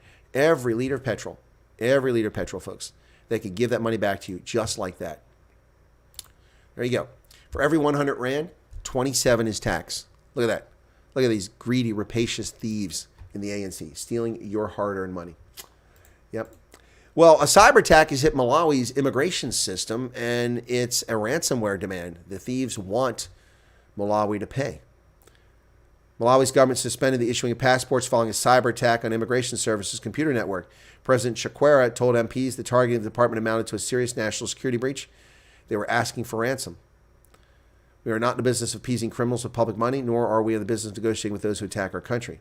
Demand for passports is high in Malawi, with many young people looking to get out of the country because it's desperately poor. Yeah, so, well. The World Bank, speaking of poor, says rising poverty in Madagascar, but it's strange because the percentage of population in poverty has declined. World Bank warns of rising poverty in Madagascar. Madagascar Poverty Assessment released Thursday by the World Bank reveals that 75% of the population of Madagascar lived below the national poverty line in 2022, compared with 72%. Oh, it has gone up in 2012, so it's risen by 3%. Look at those hot air balloons, man. That's pretty cool. Back from November. Big baobab trees there. Madagascar Poverty Assessment released by the World Bank reveals 75% of the population live below that poverty line. 3 out of 4 people in Madagascar live in abject poverty. Well, it's Jan van Riebeck. I'm sure Jan is responsible for what's happening in Madagascar. Somebody please page Jan van Riebeck. Paging Jan van Riebeck. Paging Jan van Riebeck. Yes, I know Gypsy Packer. They went off to Ronaldo. Ronaldo impinging on my broadcast time now for 2 years. So anyway. You can broadcast when you want. You can watch what you want. Well, Kenya, good news for South Africans, to scrap the fee, the hidden visa fee. When they said they got rid of fees, they got rid of visas, but they implemented a fee. Well, they scrapped it for South Africans and a few other countries, but it's still in place for everyone else. Kenya scraps entry fee for South Africans and several foreign nationals. They've exempted passport holders from South Africa and 6 other countries from paying an unpopular entry fee that was introduced last month after lying that they got rid of visas. The $30 fee was introduced, including for some visitors who previously did not require visas, like South Africa. It was a huge backlash, with critics saying it could lead to countries with which Kenya had visa waiver agreements introducing similar fee. Yep, only travelers from the East African Community Regional Bloc had been exempt until now. Now they've added South Africa, Ethiopia, Eritrea, Congo-Brazzaville, Comoros, and Mozambique. San Marino, Europe's 3rd smallest nation, is the only other country on the exemption list. Well, good luck with that, Kenya. We aren't going to go there for tourism anymore. Yeah. So, moving right along. Still got some stories to talk about here. Canada has pledged to fund Kenya's mission to Haiti to stop gang violence. $80.5 million Canadian dollars. So that's like $26 US, right? Canada on Thursday announced 123 million Canadian, or 91 million US, for Haiti, including 80 million for the deployment of a Kenya-led multinational mission to support Haitian police to combat criminal gangs. Canada will contribute to pave the way for more meaningful interventions to protect the people of Haiti and encourage Haitian-led efforts so that we don't have to send Canadians to die there. The Economic Community of West African States has restored Niger, despite the fact the military junta still illegally controls the country. They have rescinded their tensions, or their sanctions. Yep, West African Regional Bloc is lifting most sanctions imposed on Niger over the past year in a new push for dialogue following a series of political crises that have rocked the region in recent months. Of course, they want to leave ECOWAS, so this is a bit late for them. Senegal's Macky Sall has announced that he's leaving office in April because his term ends, but he has not set an election date after suspending the election, but being ordered by the court to have the election. He's wrapping up 2 terms in office and said he would not run again, postponed the election until December over who could run, but his move was struck down by the Constitutional Court as illegal, and he's announced that the election will go forward, but has not given a date. Nigerians continuing to suffer as the Naira collapses again to a record low on the official marketplace. Nigeria's Naira currency fell to a new record low on Thursday, dropping below rates quoted on the parallel market despite the central bank selling dollars to boost liquidity. The Naira fell to 1,851 to the dollar on the official market Thursday compared to 1,800 in street trading. It did recover to about 1,500. Bad news for Nigerians. Well, Ghanaians are chagrined at the diaspora returning tonight to Ghana. Ghana welcomed all these people back with the Year of the Diaspora, a big tourism marketing event a couple years ago. And people from the Caribbean, from Canada, from North America, black folks are returning to Ghana, moving there. Only the land that they're buying or occupying is being stolen from people who own it by traditional chiefs. And it's causing a little bit of trouble there, a bit of a row. A new home for African diaspora in Ghana stirs tensions. Yes, 74-year-old Linval skiers at his home in the Pan-African village in Asebu. Nestled in the sleepy town of Asebu, a few miles inland from the Atlantic along Ghana's Cape Coast, lies a serene 5,000-acre rural settlement. A mud road to the entrance weaves through a dense green landscape of dozens of homes and partially built concrete structures enveloped by miles of farmland and palm trees. Nobody's ever lived here before, claims the 74-year-old Lenville skiers. Yes, it was me alone in the forest. It was idle land, but I braved it. He's among a small but growing community of some 30 people, most who have arrived from the U.S., Canada, and the Caribbean. They regard themselves as the first wave of settlers. Settlers. Notice that word? They're settlers. They're not white. They're settlers. Settlers among a new African community in Asebu, carving a new life in their ancestral homeland, devoid of racism and repression in the countries their ancestors forcibly taken to. Well, he was the first to arrive. But a wave of returning diaspora, while welcome, has become more contentious during some of the most trying economic times in decades in Ghana. Look at that potholed road there. In 2020, traditional ruler of the town, the paramount chief, offered a golden opportunity. He announced he would set aside 5,000 acres of farmland in his town and offer free plots to anyone of African heritage diaspora planning to settle there. Well, folks, I'm of African heritage diaspora. My ancestors left Africa 160,000 years ago, went to Yemen, and then went up to the Caucasus and moved on to Europe. So can I have some free land in Ghana? I'm from the African diaspora. Yep.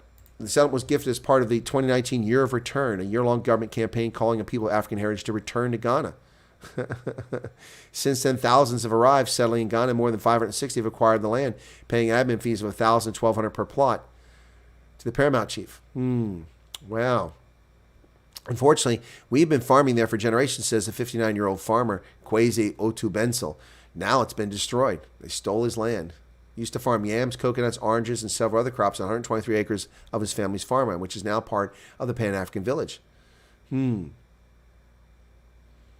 the farmers who've been displaced for blacks from the Western Hemisphere. Yep. Daniel Kwaku, a 44-year-old farmer in the family, says when they discovered the new residents in the village were still building on their land despite a court order, they were incensed. So the court has ordered them to leave. According to Mr. Settlement there, it was virgin land. No one occupied it. Yeah, okay. All right. 69-year-old Hoyen Vivali is his neighbor. She arrived from Atlanta in 2020. Her two-story lime green and orange home with guest quarters was rented to visitors. Sits like a colorful dollhouse within the village. Yeah, now she's been crowned the queen of the diaspora. We want to lift people out of poverty in all of Ghana, they say. Right, sure. Soon after she arrived, she acquired land in the village. It was a salvation for me. I didn't have to pay a mortgage. According to another resident, most of the homes cost $40,000 to $50,000, but a small fraction of the cost of one in the U.S. But her life has flourished in the village with new land and her status as the queen. In Ghana, people are humble. Yeah, but not black Americans. Trust me. I've been to Ghana. I've seen it. Oh, my goodness. Yeah. So anyway, this guy goes on. I'm trying to find the story down here. He says, he says that he couldn't live in Canada because white people built Canada. That was funny to see that. He admitted that white people built Canada. Well, the Houthis attack another ship, folks. Houthi attack on freighter Rubamar caused significant damage to the ship, according to the United States. An attack by Yemen's Houthis on a freighter Rubamar caused significant damage to the ship and an 18-mile oil slick. Wow. Yemen's Houthis targeted the ship in the Gulf of Aden on today and is now at risk of sinking. Wow. 18-kilometer oil streak already. These people are climate criminals. They are murderers. They need to be reined in. China's central bank slashes key loan rates to boost the prop market in what is a failing state of China. Communist regime central bank cut China's prime loan rates to a historic low in recent days to spark the economy. Wow. The long-term prime rate, historic low, in attempt to boost property market amid a slumping economy. The central bank announced the cut for maturity of loans more than 5 years by 25 basis points to 3.95%. Well, not going so well there for the Chi-Coms. Ukraine's defense minister looks like a member of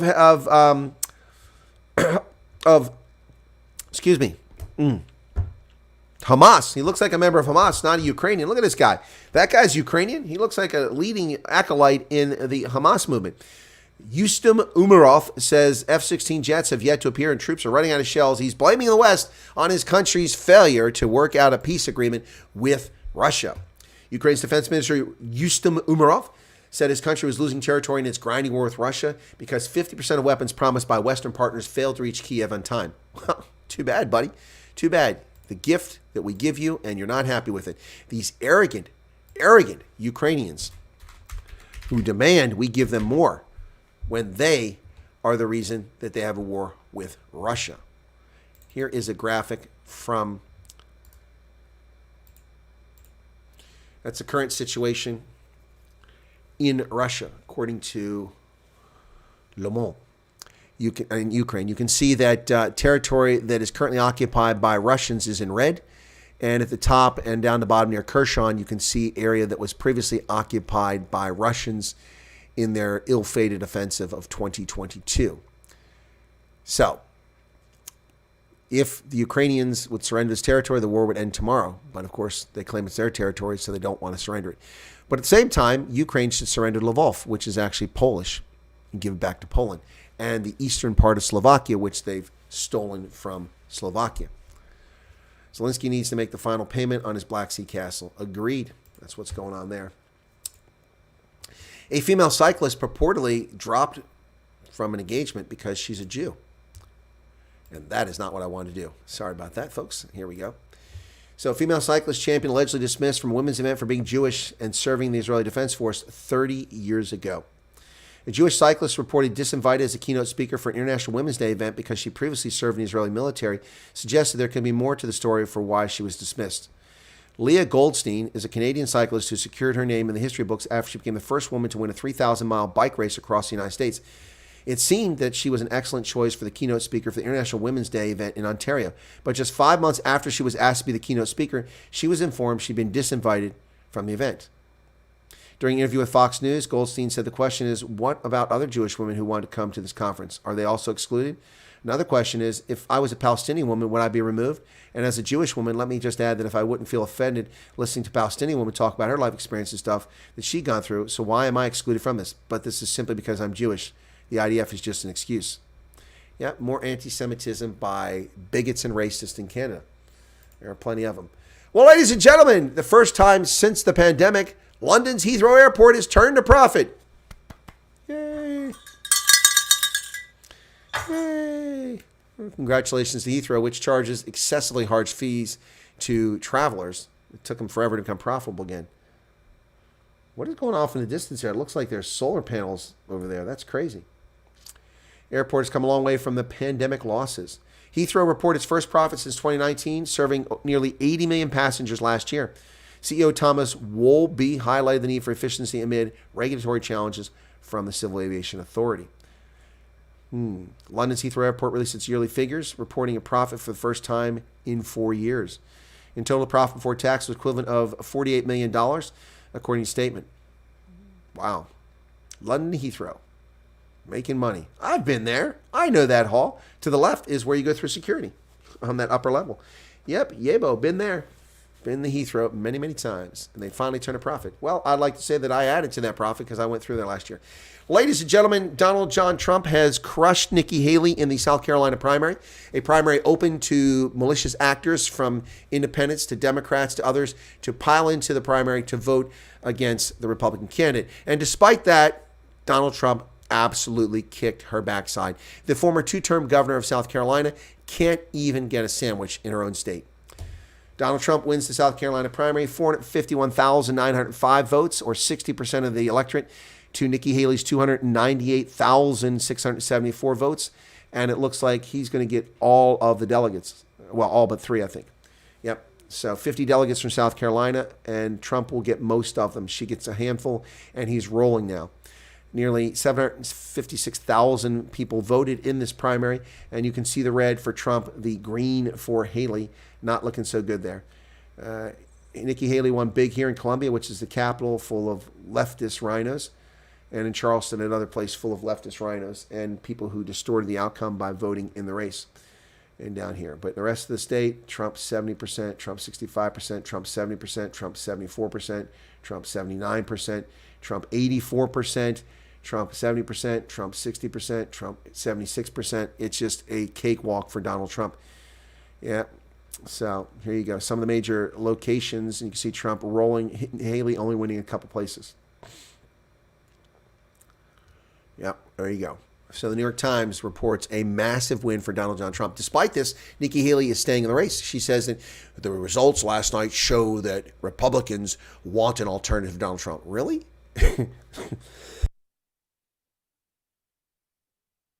Despite the bogus lawsuits, the bogus criminal charges, the bogus harassment, the judgments against Donald Trump, none of which stand the test of law, despite the lies of the mainstream media, despite the attacks by demented leftists in the Democratic Party, despite all the nonsense of the past decade, from the fake Russia collusion narrative to the fake impeachment to the impeachment of a private citizen, which is even legitimate by the Senate, all of that, Donald Trump still got 60% of the votes in South Carolina. 60%. Nikki Haley was boistered and buoyed by the fact that she got lots of votes from independents. 21% of the people who voted in this, 21%. It's all over 100,000 people voted in this were independents. And according to data from the polling stations and the media outlets, many of those people voted for Nikki Haley. It's a fraudulent vote. Despite all of that, Donald Trump has increased his percentage in every election. In Iowa, he won just over 50%. In New Hampshire, he won 54%, and now he's won 60%. Every election, he gains more and more and more. Yes, I know in Nevada, it was a caucus which only Trump was on the ballot, and he got 99%, so we have to throw that out. But in the races that were open, he has increased his percentage every time. Nikki Haley is in the dust. On Super Tuesday, she will be destroyed and embarrassed, but she'll, like any rhino or leftist, she won't be embarrassed by the outcome. She'll simply continue to march and take money from donors. Yep. It's a global imperative that Trump sounds the election. I don't know what you're saying there. Thomas Massey doesn't believe something. What is it you don't believe, Thomas? What is it you don't believe? Nikki Haley vows to stay in the race and keep taking the grift from big donors like the Koch brothers. She says, I'll stay in the fight after a bruising loss in her home state. The country is frustrated, but they need to pick someone who can beat Biden. She can't beat Biden. She can't beat Trump. How can Nikki Haley beat Biden when she can't beat Trump? Of course, the argument will be that, well, half the country are Democrats. No, 1/3 of the country are Democrats, 1/3 are Republicans, and the rest are independents. So, yeah, that's not a valid argument. She's going to have to make a strong one. Oh, yes, I agree, Thomas. I don't agree with that either. That's what the media exit poll said. I don't agree with it. But 21% of the people voted in this were independents. Yep.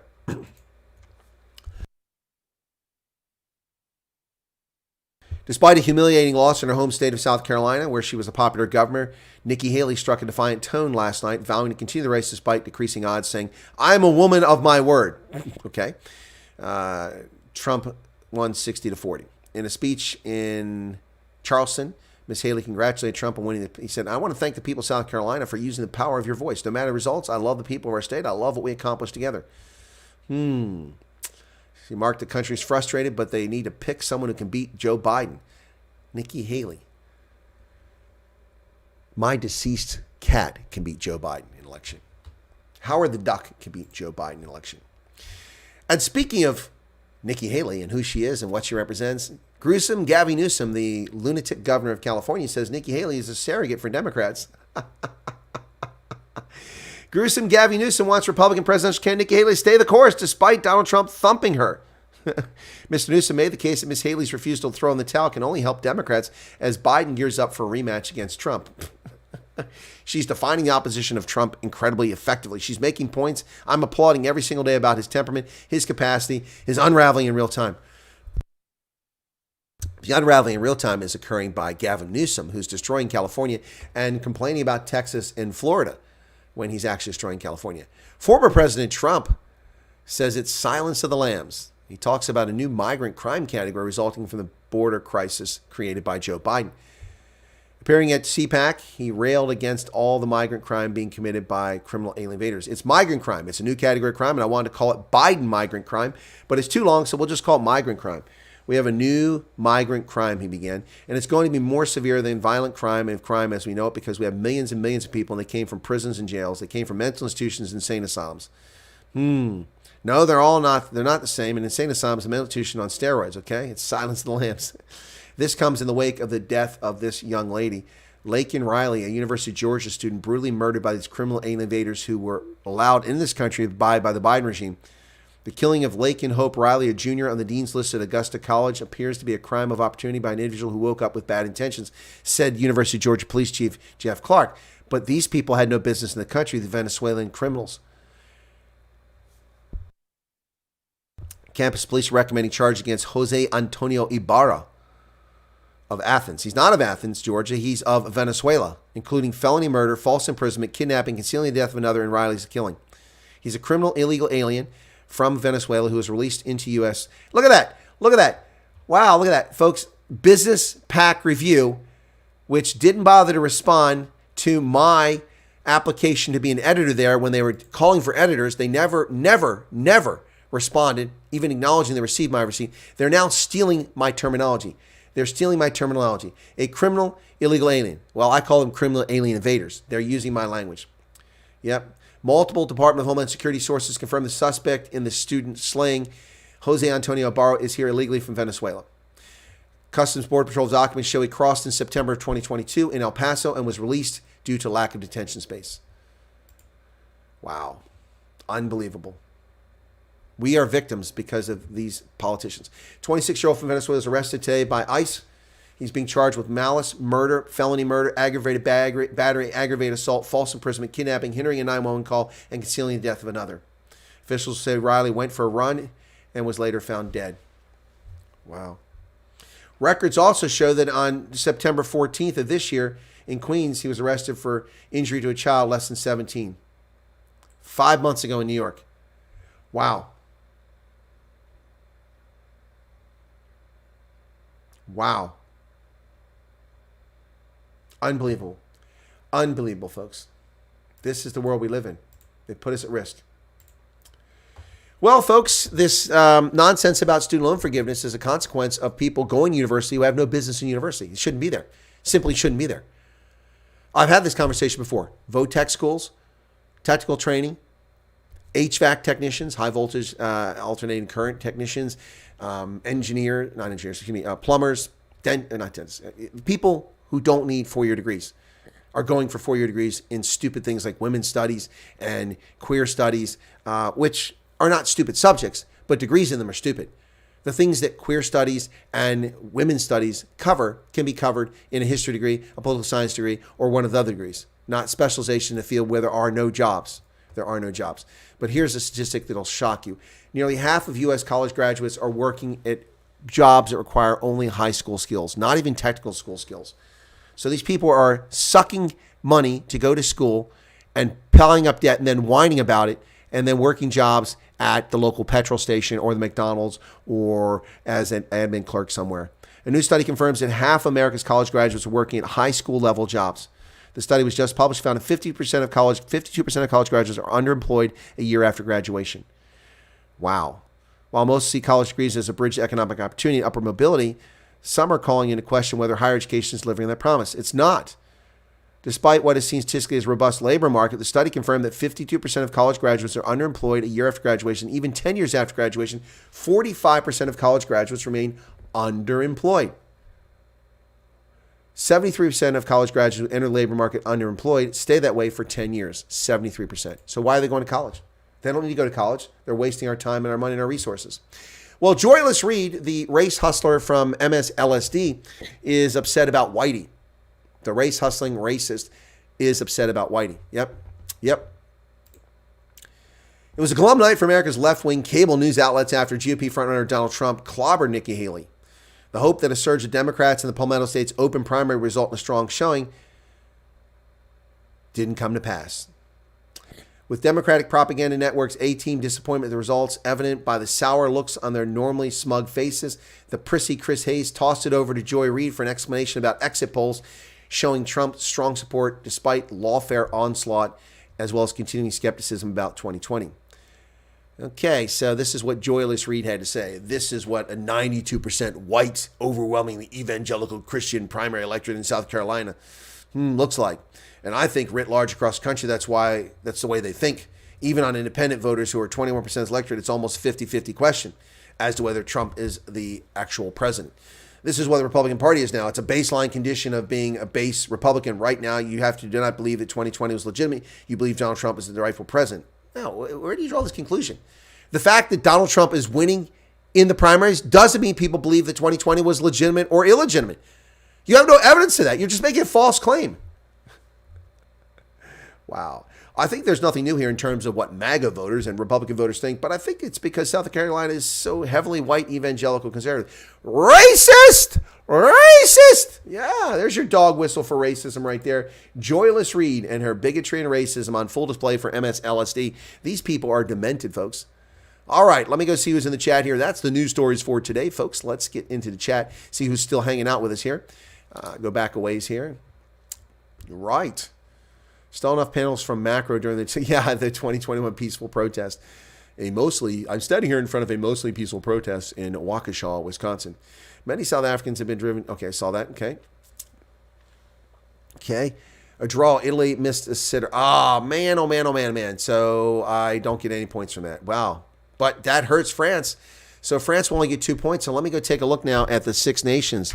That's going to mean Scotland, despite France beating them, is not. It's not over. They got to beat Ireland now, though. But Six Nations. Let's take a look at the standings now. Scotland will remain in second place if that 13-13 draw. Wow, well done by Italy. So Scotland really must be kicking themselves now, because now the standings are Ireland 15 points. They're going to win this thing. Scotland 9 points. England 8 points. France 6 points. Yeah, so Scotland are ahead of them despite having lost to France. Had Scotland won that, they would be 3 from 3, and they would have another 4 points. They'd have 13, and then France would be minus 4 points. They'd only have 2 points on this log. It would be a disastrous season for them. Wales is 0 for 3. Italy's now got a draw. So congratulations to Italy. But shame that they missed it and hit the post. That would have been so great to see France lose this. That would have been incredible. They would have been 1 and 2 instead of 1, 1 and 1. Wow, what a difference there. All right, so as a pickle, I often feel I'm most marginalized segment of society. That's funny, Slippery Pickle. All right, all productive citizens leave South Africa, definitely Zim 2.0. Well, a lot have less. The cost of electricity, which you don't have, is doubled. Yep. All right.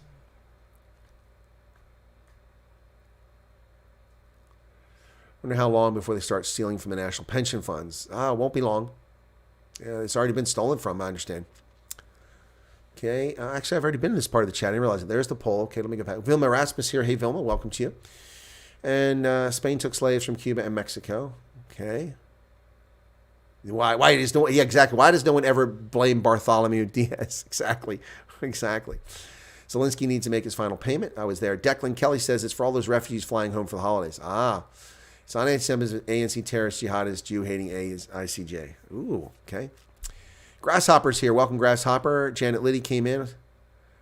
We're hoping who go away? Oh, Nikki Haley? Yeah. Thomas Massey says, hey. No one I knew voted for Haley. Yeah, exactly, Janet. And you live in South Carolina. All right, what else you got there? Shame Nikki just wants to see how much she can lose. Exactly. Perhaps Nikki thinks Democrats pumping money in a race thinks she's being supported to beat Biden. Yeah, well, the more money they waste on Nikki Haley's race, the less money they have for Joe Biden. How many people are studying ludicrous majors because they don't have pay for? Exactly, Charles, because they don't pay for themselves. Teflon, okay. I know Teflon, okay. Tim Scott is doing great work for Trump, says Bebop. Yep.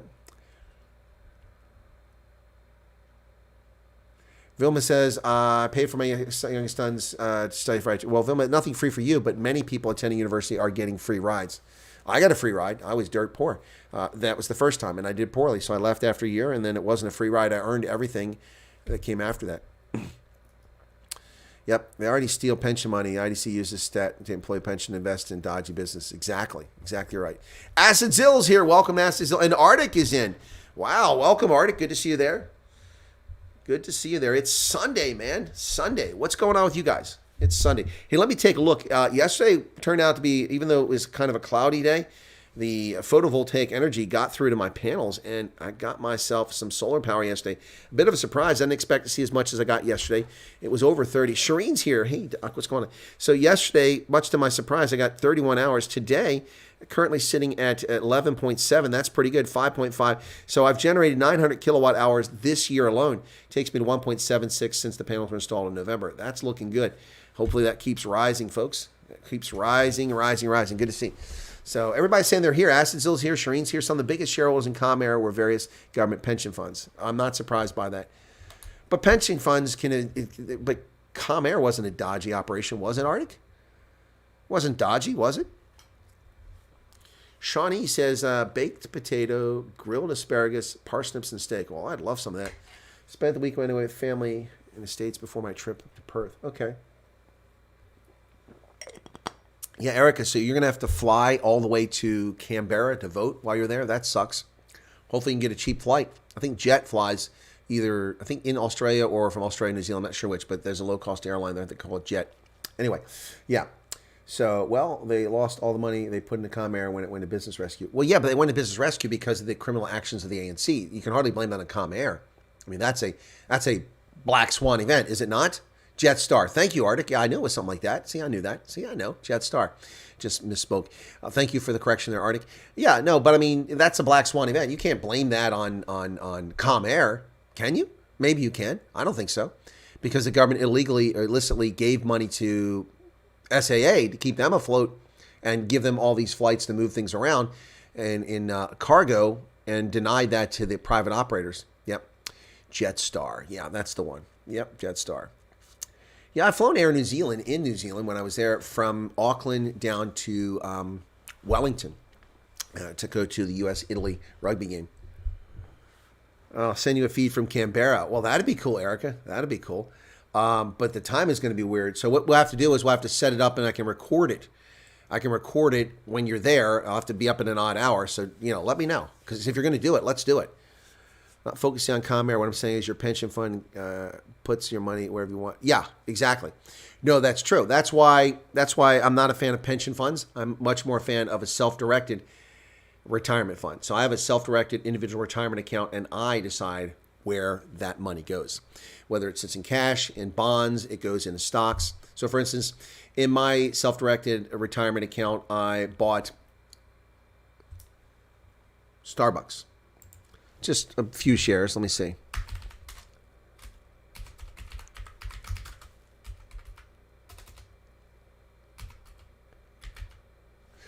Let's see what it's currently at. $95.62. Let's see what the 5-year outlook was. It's got as high as $121 in 2021 and dropped as low as $71 last year. So now it's at $95 Starbucks. I bought my shares at $12. $12 a share. Just a handful of them, but at $12 a share. That is a decision I made. There's no one making a decision. Now, I can buy or sell those shares inside my retirement account anytime. Yep. Even my 401k cannot put money. What? Yeah, well, that's why a self-directed individual retirement account is nice. So self-directed, I make the decisions. So I own shares in Starbucks. I own them in a Japanese corporation. I own them in a few other things, and then that money grows. And then if I make bad decisions, it's on me. It's not because a fund did it. Yep. Yeah. But listen, Arctic, by and large, well-managed funds will grow over time. I have the thrift savings plan, which is a retirement plan that government employees can put into that denied to the military for 14 years before they finally let us into it after it was created. And it's a shame because if I had been able to put money in there, I'd have a big nest egg. I don't have a big nest egg, but the money that I put in there is done pretty well. Shawnee says, self-directed. Wow, I feel like I would need to learn how to do that. Arctic is in the Cyril Ramaphosa School of Financial Advice and saying his mattress is the best place for his dollars. I don't think so. Well, Shawnee, it's not as hard as you think. So let's talk about that really quickly here, okay? Look, this is not investment advice. This is just philosophy and sharing with you guys, okay? Listen, I grew up in poverty. I didn't have anything. Look, don't cry for me. I'm not asking you to cry for me. I'm just sharing with you. So in high school, I played varsity sports. Well, most of the time I walked home. Those of you know that my high school was 15 miles, 23 kilometers from our farm, okay? When I played baseball, I often had to walk that entire distance. That's not fun. When I played tennis, I was able to get a ride most of the time to a neighboring village, which was only 5 miles away, but the road is like this, up and down hills and mountains the whole way. So varsity players get a letter, which you sew on a jacket. You have a jacket with your school colors. Ours were orange and black, like a pumpkin. I have a varsity letter for playing tennis and baseball, but I don't have a varsity jacket. Couldn't afford one. Jackets were like $80 or something like that back then. People buy school rings. You notice I don't wear any jewelry, but school rings that they wear on their finger for when you graduate school. I couldn't afford a school ring. I do have my yearbook, but that was something. So I was reminded, talking to a gentleman last night here locally about he runs a youth sports program and how they have to raise money and things. And I remember that because we're talking about poor kids and they don't have money to buy those things. But when I played tennis, you have to wear a prescribed uniform. You have to wear white shorts. I didn't have them. So my coach gave me a pair of white shorts, which were like 3 sizes too big for me. So I had to pin them together so they wouldn't fall off because I was so skinny. And I caught them on one of their hand cranks, diving after ball, and tore the front left pocket. I had to hand stitch it back up. I wore those shorts from 1981 until 1990. I don't know where they finally went, but I still fit in them those years. I wore them forever. I wore those shorts all over. In fact, there's a picture of me wearing them in Germany when I was assigned to the barracks in Bad Kreuznach, walking with my friend Mike Walton wearing that pink shirt that I had, Le Tigre shirt. Remember Le Tigre was a brand? Anyway, and then my tennis racket. People had Prince rackets, which came out back then, the oversized ones, and they had all these big. I had a Rawlings racket that cost $2.99 from the Ben Franklin store, which is a discount store. $2.99. I was playing one day, and I swung, and it hit right in the middle of the strings, and the racket broke in half, right down the middle. The wood on the top, wood on the bottom just snapped. It was just flopping in the wind. So I had a $3 racket. The school gives you the polo. You have to wear the polo with the school in the New Lexington High School, so that was free. The shorts were donated to me, and I had a $3 racket. Well, I was able to borrow someone's racket to continue the match, but I mean that's kind of stuff. I grew up in the poverty, so I didn't like being poor. When I first went into the Army, I went to university with a full ride student loan and all that stuff, but I went in the Army, and I got in bad habits. I went to Germany. I would go to the club when I wasn't on deployment or in the field on exercise. I would be in the club 4 to 6 nights every week, going out to the El Barco, which was a disco dance club, or the Canopy, which was more Germans hung out there, listening to like Laura Branigan. You take my self-control. Oh, oh. You take my self-control. Well, the night. Anyway, so Laura Branigan, music like that. So I would go out all the time, and I'd spend my money. And then he just opened up a McDonald's there early on when I was there. And so I'd go to McDonald's and buy food. And, and I would travel, and halfway through the month, I had no money. No money. I was tapped out. So my roommates would loan me money. And I'm like, okay, thanks, guys. And I would pay them back when the month started. And then I'd be in a deficit because I didn't have that money. So I'd run out of money within 2 weeks again. Finally, I realized, stop. This is dumb. Just cut back on a few burgers or McNuggets, cut back on a beer or two, and be a little smarter with your money. And I started doing that. And I was already saving money in savings bonds, which I put in automatically for my pay. So that was the first thing I did to ever save money at the age of 18, started saving money. And some of that money is still invested all these years later. And then I started saving. And after I started saving, I got involved in a mutual fund. I taught myself. I went to the library. I borrowed books from the library, and I read about investments and, and price to earnings ratio and capitalization and what stock means and what preferred stock means and why companies loan money and how they do it, how they're profitable, how to read. I taught myself all that stuff. It's not complicated. Not complicated at all. And I got into something that's really cool. A really cool publication, which all public libraries have, is called the Value Line Investment Survey. Value Line Investment Survey. Here in America, all libraries have it. And that's very expensive. I even had a subscription for that for a while. It used to cost me a few $100s a year because it was that valuable. And I looked through it and look at stocks, the long-term trends. They have a long history of them, what the company's about, where they do business, how they make money, if they lose money, all their financials. Plus, they write up a recommendation from an analyst, whether to buy it or not buy it, what the long-term future looks. And that, along with some of the financial magazines, and there were a whole bunch of them back then, Smart Money, Kiplinger's, which used to be Changing Times, renamed to Kiplinger's, Worth Magazine, all of these things were out there at the time. Now there's almost none left. Money Magazine, which isn't very good, but all of them. And I'd read all of them and I'd look and I'd start making decisions. And I got involved in stocks after the stock market crashed in 1987 by buying my first stock. And for me, it was a fortune. It was only a few $1,000s, but it was a fortune at the time. And I bought stock. I still have that stock today. It's called IBM.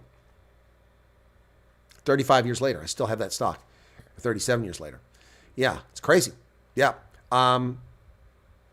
Rich people don't tell you how to make money. Whether it's in investing in a business, or it's creating a business, or taking an idea, or making money off of YouTube, or making money off of TikTok, they don't tell you how to make money. Some of them pretend to. But you teach yourself. You go and learn. And so I learned all about money. So for instance, let me cover this very quickly here. Well, I'll tell you one thing, Shawnee. One gentleman who was brilliant at investing is named Peter Lynch. Peter Lynch, Lynch.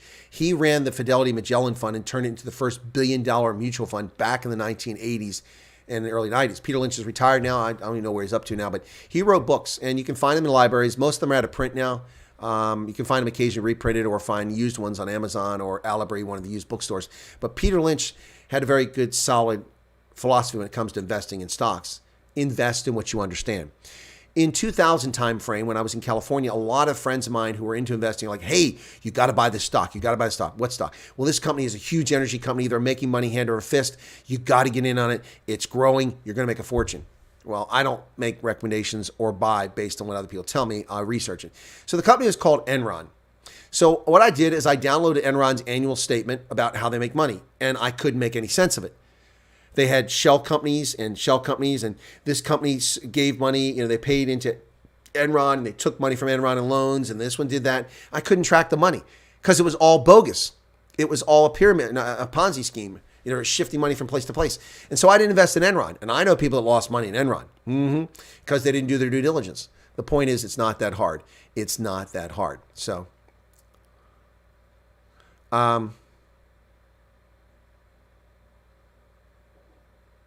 don't put your life savings into Bitcoin or cash. Buy something that's gained in real value over at least a 30-year period. Yeah, exactly. Exactly. Stocks do that. Property can do that.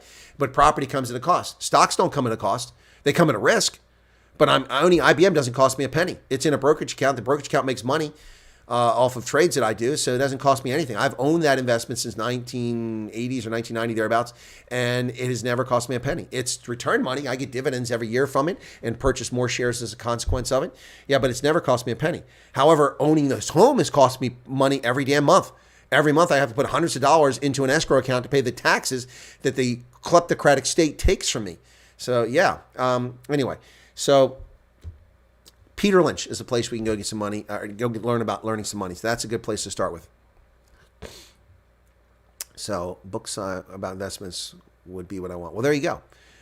So you need to learn about how money, I was going to say this. So let me give an example here. So I carry a few credit cards, okay?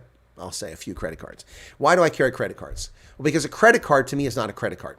Let me explain to you if you have this philosophy, you will go far in life, okay? First off, credit card companies make a fortune. They're highly profitable for banks. Do you know why? Because they're governed differently than loans. They're allowed to loan you money on a credit card at an exorbitantly high interest rate. Anything over 3% is bad news for you on a credit card. Well, any loan. If you pay more than 5% on a loan of any sort, you are getting grilled. companies are making a fortune off you. But credit cards are typically 18 to 26% or something like that. Even if you have great credit. I have great credit, and I have a credit card that wants to give me, 14%. I'm like, that's a joke. That's a joke. I can get a personal loan at less than 5% because of my credit history. And you're going to give me a credit. So credit card companies are giving you a loan. Normally, most credit cards come with no annual fee. So that's a good thing to look for. Look for no annual fee, number one. Also, look for a grace period, because this is the way it works. And this is how people get in trouble. They take credit cards. Okay, let's pretend this is a credit card. It's not. It's a Cape Town license plate, a little mini plate. I got this on Table Mountain. So let's pretend this is a credit card, okay? This is a Visa credit card. I go to the store and I spend $100 at something at Best Buy today. I buy something for $100. The credit card company is, in essence, loaning me that money. Now, my statement date, let's say it's the 1st. So in 5 days, that bill will come out. And they give you a grace period normally. Some cards don't. That's rare, but most give you a grace period. And normally the grace period is 21 days. Not business days, 21 days. So you got 3 weeks. So if my billing cycle is March 1st, and I put $100 in the card today, and it shows up on that bill, that means I got till March 21st to pay it off. Now, what they do is people go, oh, I got a credit card. It means I got money. It's like the people go, I have checks, I have money. No, you don't have money. You have the ability to borrow money. So if you use credit cards wisely, this is how they work for you. And this is not what Cindy Armand or Tony Robbins will tell you, but this is what Chris Wyatt will tell you, how to take advantage of credit cards. And you're not screwing the credit card company because they're still making money. Every time you make a purchase, they get a fee. The credit card companies, for processing that transaction, giving the money to the merchant, get a fee. And that fee in South Africa is typically 5% for most merchants, especially for tourism and hotels and rental cars. It's a ripoff. In America, it ranges from 1.6 to 2.7% normally. So I use the credit card, and they charge the merchant who I bought the $100 worth of stuff 2%. Let's just go 2%. So the credit card company just made $2 off the $100 purchase, and they make it instantly when I pay it. So my grace period, March 21st. Let's say I don't have the $100 to pay back, or we can say $1,000. So the credit card company will kindly allow me to make a minimum payment. So they'll usually say, if I owe $1,000, you can pay $50. Okay, so I pay the $50. But here's what happens, which consumers don't understand. What happens is that if you pay your credit card off in full in the grace period, you incur no interest on the purchase. So basically, I just got a 3-week, 4-week, month loan for free. I was able to buy something today that I don't have the money for, but I will have the money for in a week, and then I pay for it 3 weeks later. So if I left that money in the bank earning interest at 5% in a savings account before I pay that bill, I'm coming out way ahead. And even if I didn't, I'm still coming out ahead because I was just given a loan for free. However, if you don't pay the amount off in full, this is what happens. Back to the date you made the purchase the month prior, you pay interest on the balance, and it's backdated till then. And you continue to pay interest until your balance is zero again. So next month, let's say that I have $1,000 on my credit card and I buy $500 worth of stuff. Well, I can't pay the $1,500, so I pay $500. Well, now I'm going to pay interest until the entire thing is paid off all the way back to the beginning. That's how it works. If you take a cash advance, they charge you interest. People take cash advances on their credit cards all the time. They're perpetually in debt because they're paying money to these banks. Let me tell you the utility of a credit card, okay? Why credit cards are useful. Number one, if you carry a credit card, you don't run the risk of being robbed and having no recourse. So for instance, if you don't have a credit card and you just have cash, here's cash, someone robs you or you lose this, it's gone. There's no recourse. However, if you have a credit card in America, under federal law to protect consumers, if your credit card is lost or compromised, you are only legally liable for $50 on the credit card if someone uses it, provided you report it to your bank in a timely manner. Timely manner is not defined. So, I mean, I could be traveling and not realize that my card was stolen because it wasn't used, and then come back and a week later someone's using it. If I report that, that's normally considered timely. So, if you report it to the bank, they absorb the loss, not you. Now, not a debit card, a credit card. So you're protected. That's the number one reason to have it. All right? You don't have to carry cash. You can use them universally around the world now. Even all over Africa, you can use credit cards. So it gives you money instantaneously. Here's another reason why. If you have a credit card that gives you the interbank rate. Now, let me explain. Some credit cards make money when you travel abroad by charging you the bank conversion fee, which is a ripoff. It's typically 2 to 5%. So if you buy something in Rand while you're in South Africa and you come back to America, they convert that. Then they charge a foreign currency conversion fee, which is just nonsense because they're getting the interbank rate. It doesn't matter to them. They get the rate. They get the best rate, but then they charge you a surcharge. So you want to get a card that has no currency conversion fees. So if you go to Europe, you go to Japan, you go to South Africa, you don't pay that. All of my cards are that way. Almost all my cards have no annual fee. There's a couple for very reasons. I pay one or two. I pay an annual fee because of special status. But anyway, so no annual fee, grace period of 21 days, no foreign currency transaction fees, and it's also in the event of unexpected circumstances. If you are traveling down the road and your car conks out, you have to pay to get it towed, or you get it towed because you have the auto club, you get it towed at no expense, but then you've got to get it repaired.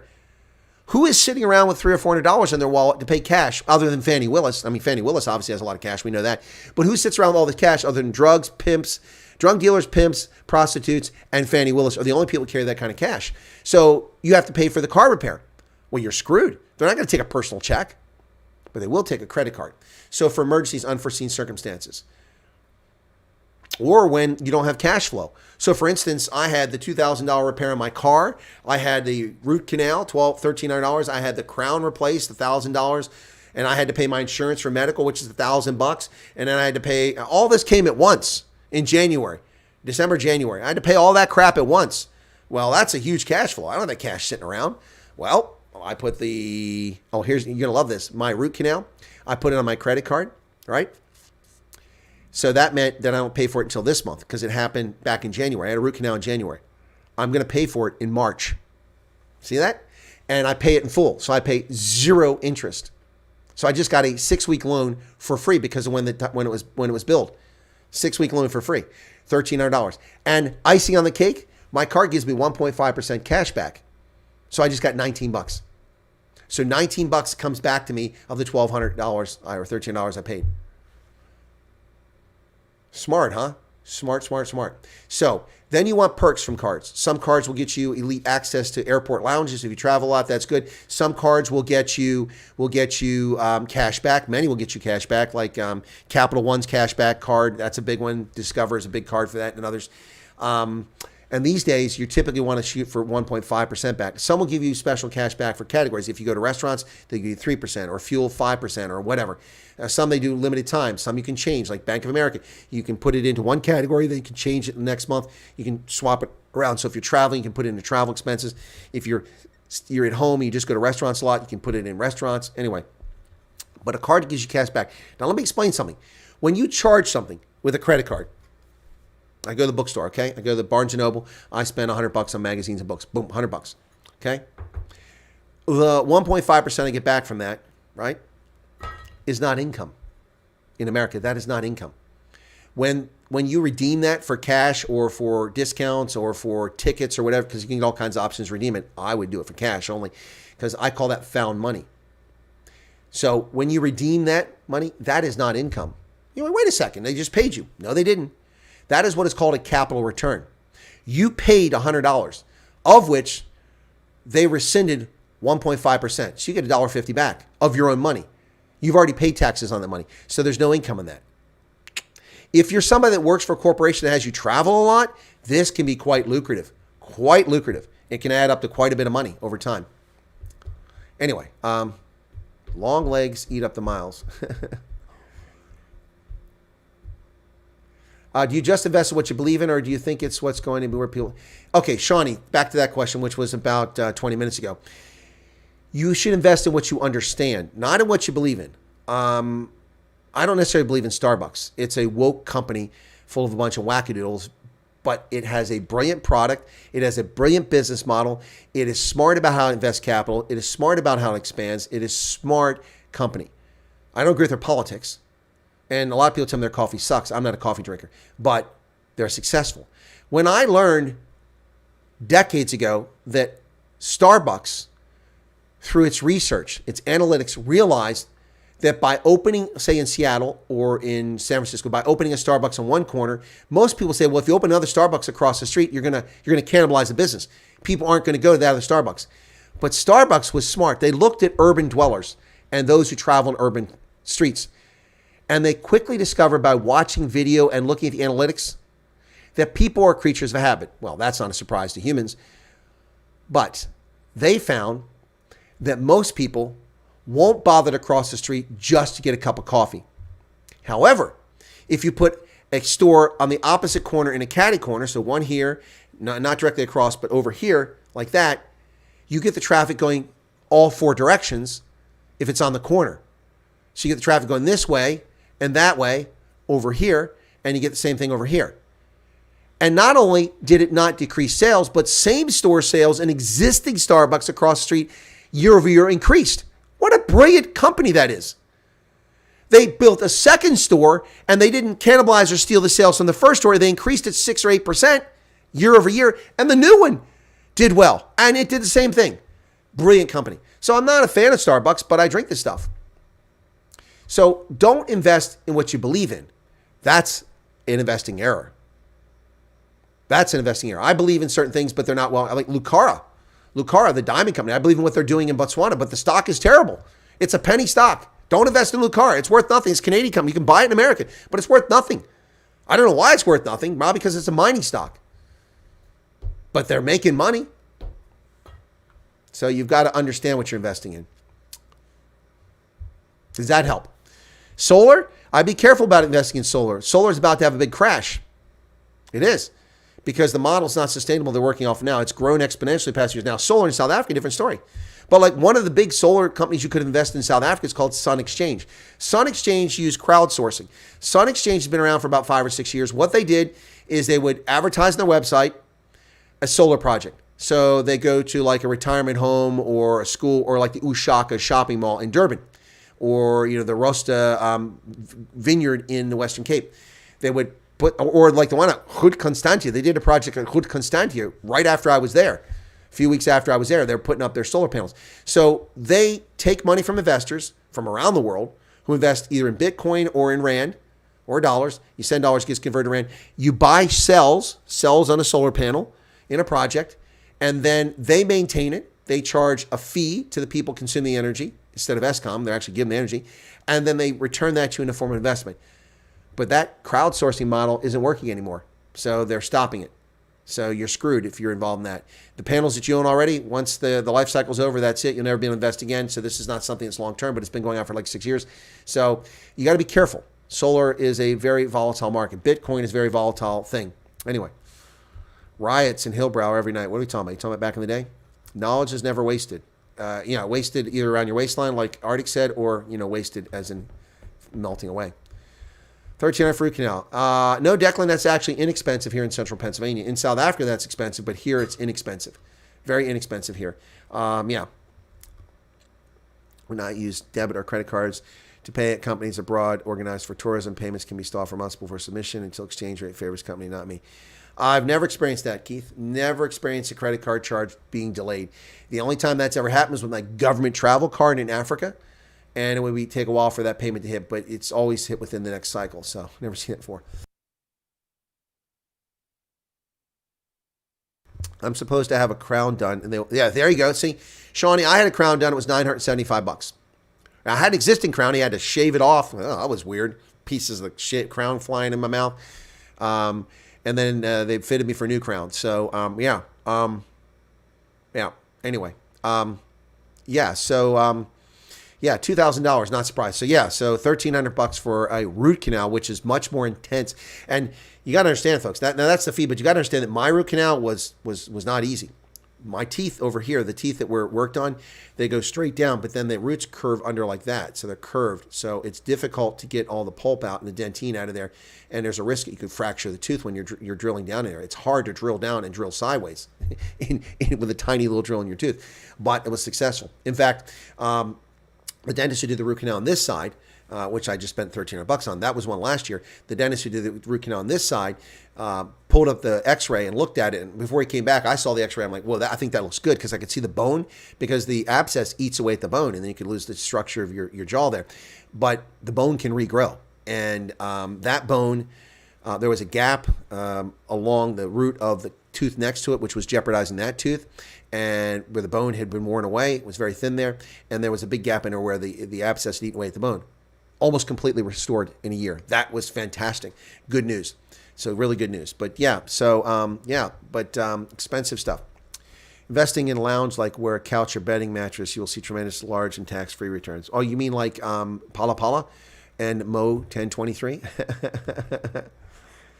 Hey, Fiona, what's going on? Anyway, so credit cards. There's nothing wrong with credit cards as long as you have financial discipline. I pay my credit cards off in full every month. I don't pay interest on them. I get cash back.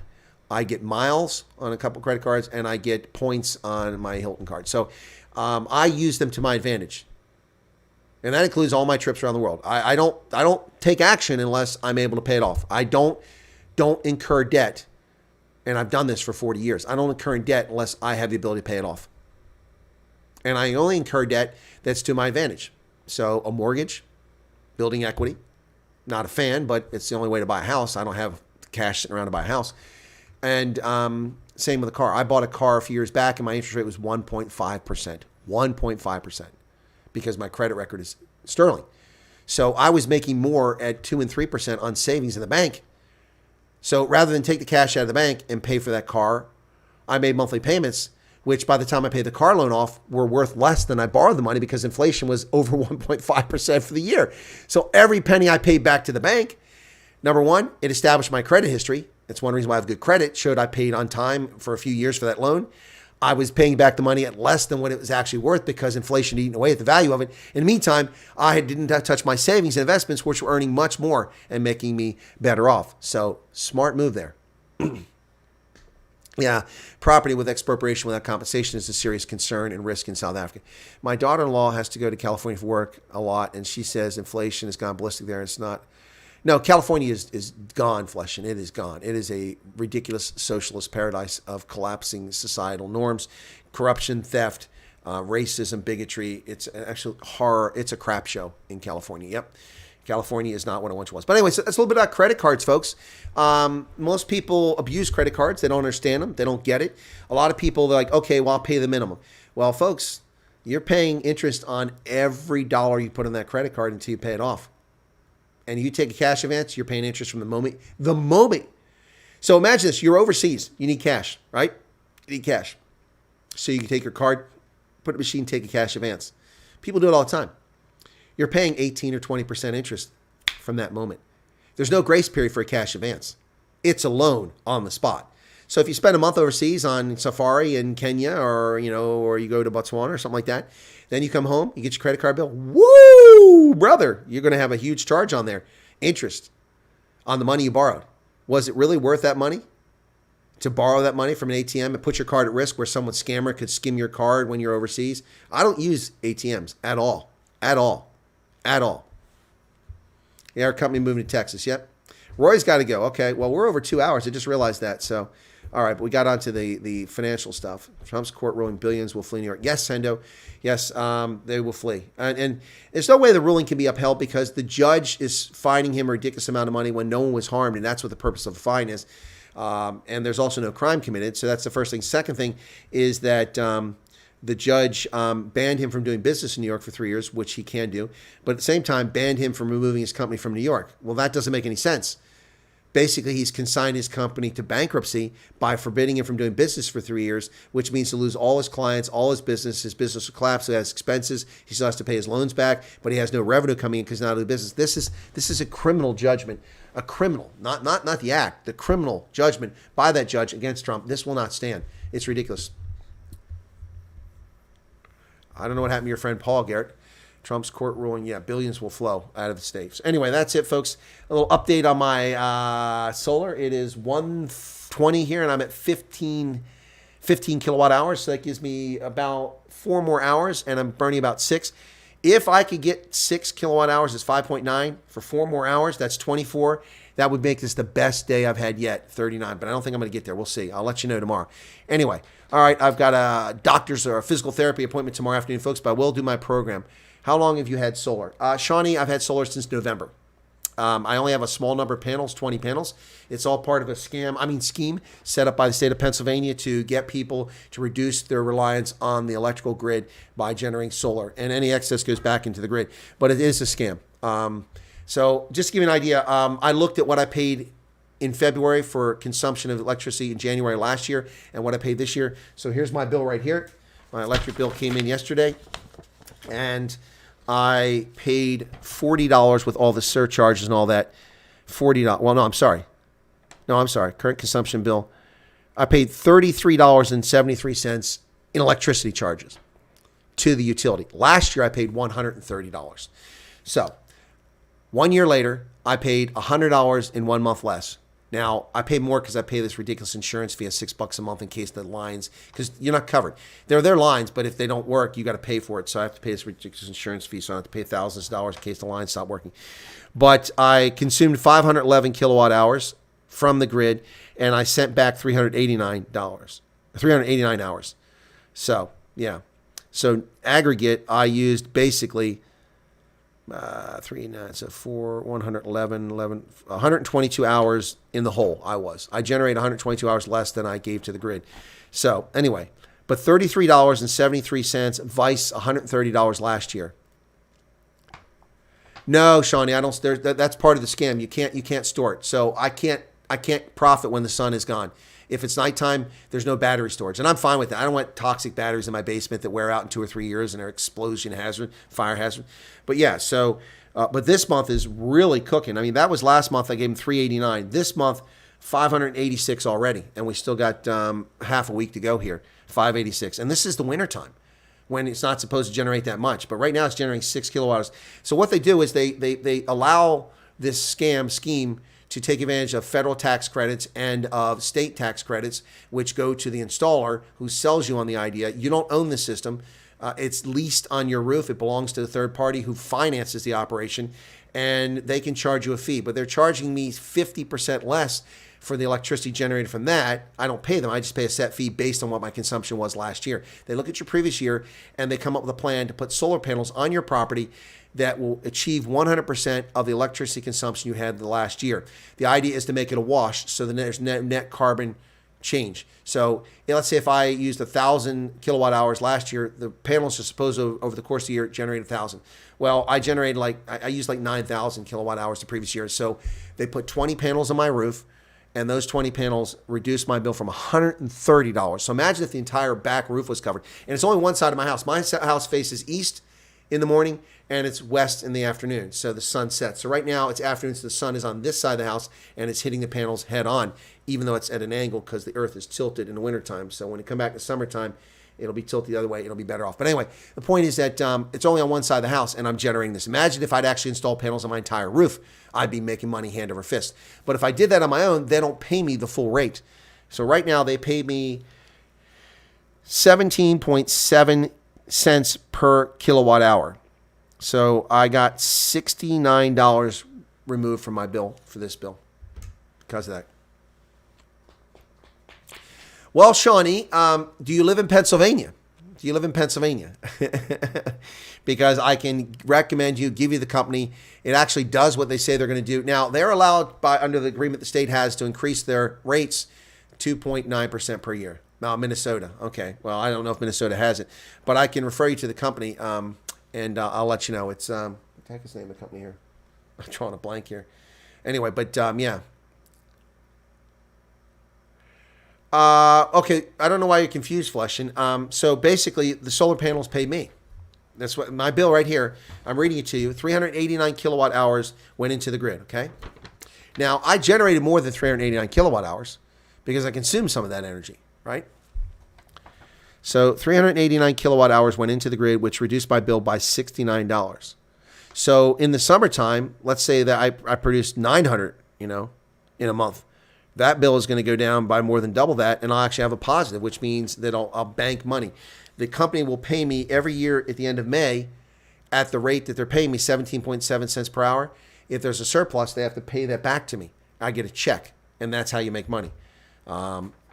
If I was able to store the energy, then I'd make even more money, but I can't store it. The idea was not to make it profitable for consumers, but to reduce their demand on the electrical grid. And for some people, my panels are rated, it has to be rated at least 100% or as close as they can get to it. Mine was rated 106% of my previous year's consumption. Well, if I reduce my consumption, I make more money. If the panels generate more power, I make more money. So there you go. So I'm not making money now. I mean, listen, okay, I have to pay them $97 this month, this company that leases my roof, okay? $97 plus I have to pay $40 on my electric bill, the 30 plus the insurance charge. So that's $130. So that's what I paid last year in this month for electricity. So that's a wash. I'm not making any money. But those panels come April, May, June, July, August, September, October, when we have 12, 14, 16 hours of daylight and the sun is tilted towards, the planet is tilted towards the sun in the northern hemisphere instead of away from the sun, that's going to generate a lot of electricity, and then I'll be getting money. Yeah, exactly, Charles. You produce more than you use, you earn. So I didn't produce more than I used, but I produced enough that it lowered my bill by quite a bit. Quite a bit. Yep, it's pretty cool. So this year, January, and now this much of February, I've produced 908 kilowatt hours. So I'm just short of a megawatt in just 2 months. Yep, this month only 586 and it's still going. So today we're over 15. Last time I told you, now at 15.5. In the last, 5 minutes, I've added half a kilowatt, 500 watts. Yeah, it's leased, Shawnee. My roof is leased. I don't own the panels, but here's the thing. Essentially, I mean, let me put it in simple terms for all of us to understand. I'm not making the loan, but a loan was made for my benefit, and I'm paying off the loan. Does that make sense? So I don't own a loan. I have a lease agreement. All right? But I don't have a loan. I didn't borrow $25,000 to put panels on my roof, or $20,000, whatever it was. And they make money off the difference. So they make money based on the amount, at the 12 cents they charge per hour for what I would have used. That's the rate they use. And that's what I pay. And that can increase by 2.9%. But the state utilities can increase their rates at almost anything. It's like ESCOM. They want 13%, they do it. My electric costs were 11 cents per kilowatt hour when I moved here. Now they're 18.5 cents. Yep. You do save in the long run. Yeah. But it doesn't save carbon. That's why they're doing it. But it doesn't save carbon. That's nonsense. By the time you figure out the panels, where they're manufactured, what they cost, put it all together, yada, yada, yada, you're not saving any money that way. That's a myth. That's a myth. Yeah. Helps reduce the monthly cost, especially with Bidenomics biting. It does. It does. Although I'm paying. So here's the thing. This year, I don't expect to come too far out ahead because it just got installed in November. But if I'm living this house for the next year after this, I expect to make some money.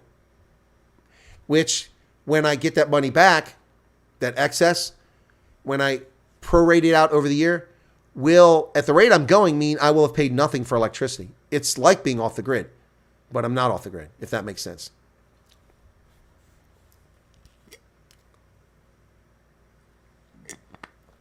Well, good job for you, Anmo 1023. But can you get away with being off the grid, or you're completely off, you're not even hooked up to the grid at all? That's pretty cool. Yeah, now it makes sense to Shawnee. She's got it. Yeah, so that's how it works. Look, I'm a skeptic. I'm a conservationist. I believe in good use, be a good steward of resources. And but the bottom line is that I'm also very conservative with my energy consumption. I don't use tons of it. Like right now, the only thing that's on in my house, this light, this computer, these studio lights, and the vampire juice draining, the DVR and the TVs. Nothing else is on. There's no lights in here. There's no aircon on. There's no heat on right now. It's 21 degrees in here because the house has been warmed up by the sun hitting the backside, coming through the windows, heat up the house. So there's nothing else being used right now. And that's kind of how I do it. So, yeah, I don't use a lot of energy, but I'm getting fleeced on it. So, yeah, this is something that hopefully works out well. So, but I did have one problem with this company. They told me, the guy who sold me on the concept said, hey, you'll be checking the app every hour, trying to see if you're banking energy. Except they gave me an app, and there's two of them actually. One is from SunNova. That's the financer. Wait, is that? No, that's not it. Stop that. There it is, SunNova. So SunNova is the financer, and they gave me an app. And the app doesn't tell me anything. Oh, I got to sign in. Look at that. I never signed out. I hate that. It must have updated. But SunNova does nothing for me. But the app that I needed was actually from Solar Edge, the equipment manufacturer, which is an Israeli company. That's the one I needed. And that bad boy, they didn't give me. I had to contact them. This seller didn't tell me anything. I finally got a hold of somebody at the company after trying for a couple weeks. And then when I got a hold of the right person, they were responsive. And they gave me the place to download the app. And they gave me the link, and they gave me a username and password, and I was able to get in. So now there I have it. I can check and monitor my. Now this one isn't nearly as good as the one that Byron Shepard has. He has an incredible one for his solar production in South Africa. It's really cool. Yeah, but anyway, I'm generating 5.99 kilowatt hours right now. I just hit 16 kilowatt hours for the day. My consumption for the day is 17 kilowatt hours on average. So in the next 20 minutes, I will have met all of the consumption I'll use for today. Now, some of that energy that's being generated right now is being used to power all this stuff right here. It comes from the panels to the inverter, and then it feeds into the house. And if I have enough for the house, then I don't draw from the grid. The rest, the excess, goes into the grid. So right now I've been feeding excess, but then there will be no excess. So I have to overcome and produce more. But yeah, so once I get to 17, it's all money in the bank after that. No, Shawnee, it's a good average house. Many use 30 a day. I know. Look, I know about energy. I'm an energy industry analyst, among other things. And 17 is a good usage. Yeah. The utility would send these notes out all the time saying, your house, based on its size and occupants, this is the average. And I always get these really excellent or outstanding reports. Occasionally, in summertime when it's really hot and I have the aircon on, occasionally I'll get this, your report's good. But I've never gotten you're generating you're using more energy than a like-sized home. I never get that. So always been the case. Yeah. No, it's, yeah. If I own this place, I would definitely be looking to get off grid. Yeah, I got you, Charles. Yep. Yeah, 30 kilowatt hours per day. I'm at 2025 for standard house, electric, geyser and stove. Yeah, I used 17. So there you go. I mean, I'm below. So look at that. I'm already below. I'm already a good steward. So, yeah. So anyway, and that also makes it easier for me. With those 20 panels on my roof. By the way, these are really nice panels too. They're not these thick, nasty, ugly ones. They're not unsightly. You can barely even notice them when you look at them head on, even from up close. But from a distance, you barely notice them. They almost match the roof color. It's pretty cool. Yeah. So 10 to 15. What's that? 10 to 15 if you go solar and gas. Solar geyser. Yeah, gas stove. Yeah, but then you burn gas. I have a gas bill. Gas bill can be quite pricey. But I have several months a year where I use virtually no natural gas, and my bill is $16 because that's the fee to be hooked up to it. Now, that $36 fee that I'm paying for the electricity, okay, $10.25 of that is the charge to be hooked up to the grid. And I have to be hooked up to the grid in order to feed them the stuff. So I have to pay the $10 a month regardless. Even if I produce all my electricity and consume nothing from them and come up with a net positive, I'll still pay $10.25 per month to the utility, plus a distribution charge of $1.60. Yep. So that's $11.85 I have to pay every month regardless. So, because I'm hooked up to the grid. Largest star farm in the Karoo. What's this? Anyway. All right. Yeah, 4.5 people in the house. Big man. And I wash my kids regularly, says Arctic.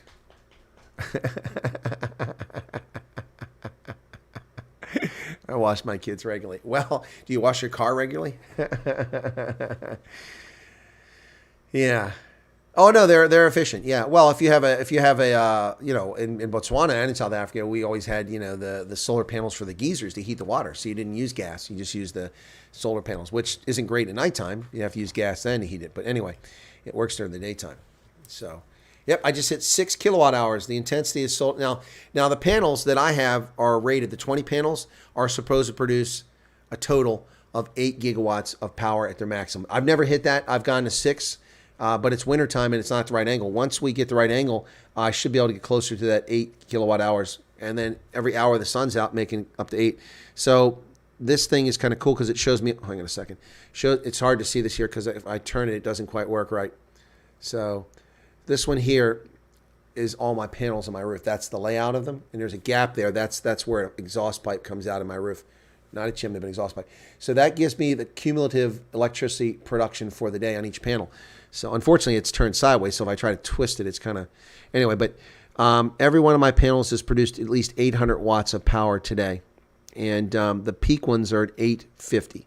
Yeah, and that's because they got the sun, the photons hit it quicker than they hit the other ones. So, yeah, it's pretty cool. Anyway, 16.5 kilowatt hours. So I'm almost at my daily consumption. And I said that would take 20 minutes. It only took 5 minutes. In 5 minutes, I gained half a kilowatt. So another 5 or 10 minutes, and I will match today's energy. So everything from about 145 to 245, 345, 445, 545, that is just gravy. That's all making money. Bucky every week, again with the kids, dog. Yeah, gotcha. Anyway, yeah. So anyway, we've talked about the news today. We've talked about, investing, learning how to invest. If Shawnee asked a question about that, we've talked about credit cards, Listen, if you are a good steward of your credit, if you're a responsible bill payer, there are huge advantages to it. When you're reliable and banks and credit card companies and businesses know that they're going to get their money back from you, that really helps you out. And the better your credit is. Now, look, people have bad credit for lots of reasons. You're in a marriage, it goes sour. You have an irresponsible spouse who ruins your credit. You get divorced, you ruins your credit. You didn't build credit, especially for women. You didn't build credit when you're married, and then you get divorced. You have no credit history. You get screwed. All of those things play a role. Bad decisions, misfortune, all of it plays a role. But if you start your life by paying yourself first, this is a philosophy everyone should take. Now, people are going to say, I can't do that. But listen, I'm talking about you're going into the workplace or going into school at the age of 18 or 17 or 19. If you start with discipline at that age with a small amount, it doesn't take much, folks. Remember the ANC money that I put in here? It's still there. Remember early in the show, I put some ANC money in here? And the caters, we put it right in my pocket there with the 5 and the 1s. So I have a philosophy I call found money. And I don't use much cash these days, but I used to pay cash all the time. So this is what I do. I can afford this because I'm not a starving, college student. I'm not a chubby retiree, but I'm not a starving college student. So I don't spend dollar bills. Every dollar bill I get, every single one, goes in the bank into what I call found money. And you'll be amazed at how much money that piles up over time. Additionally, I don't spend change. Here's 2 quarters, a dime, another dime, 70 cents right there. That's 70 cents. That is more than the interest I'll get on one of my savings accounts this month. 70 cents. And that's money. I just don't spend it. That goes in the bank. I put that money in the bank. That's where the money goes. Why? Because it's a forced habit of savings. I started doing that with only saving my change. When you're a kid, you save your pennies. Well, pennies don't do enough. So then nickels, dimes, quarters, silver dollars. Start saving those. Then,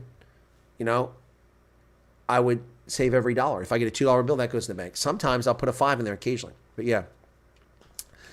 Charles says, I'm a chubby retiree. What are you saying?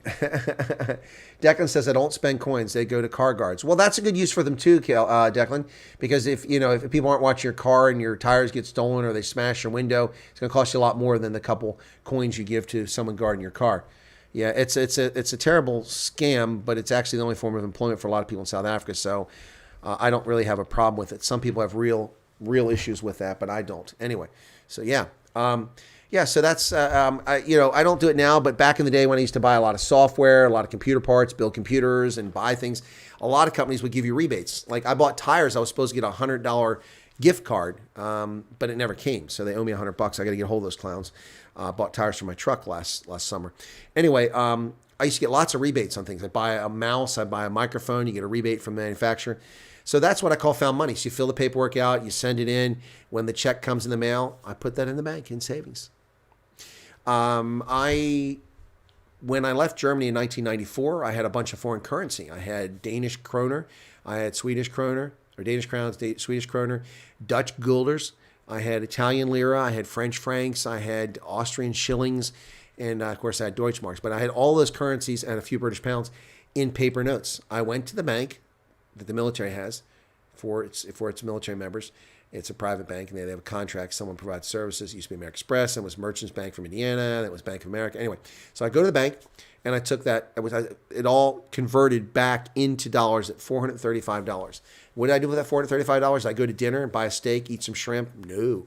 Did I go to a hotel? No. That was found money that was sitting in a drawer that now is going to be put to use. I took the $435 and I deposited in my checking account, and then I wrote a check out to my dividend reinvestment plan for Abbott Laboratories, 1994. I'm not even going to mention what happened to that money, but that money is still invested, and it reinvested dividends, and it grew in value and grew and got more and more shares. And that $435 that I put away 30 years ago, not looking too bad right now.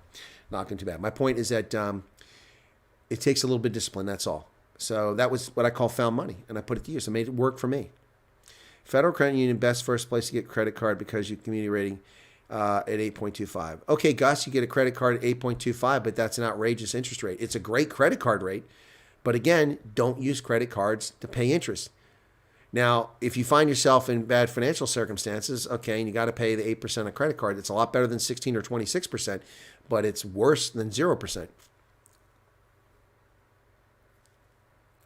Sue says, quick question, you commentate on rugby. I do. I do color commentary, play-by-play, and I do interviews and analysis of rugby. I absolutely do.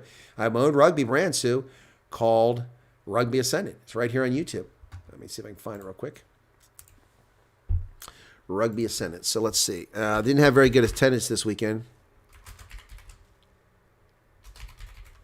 Rugby Ascendant. Let me go there. Okay. Come on. So I got 4,200 subscribers on that channel.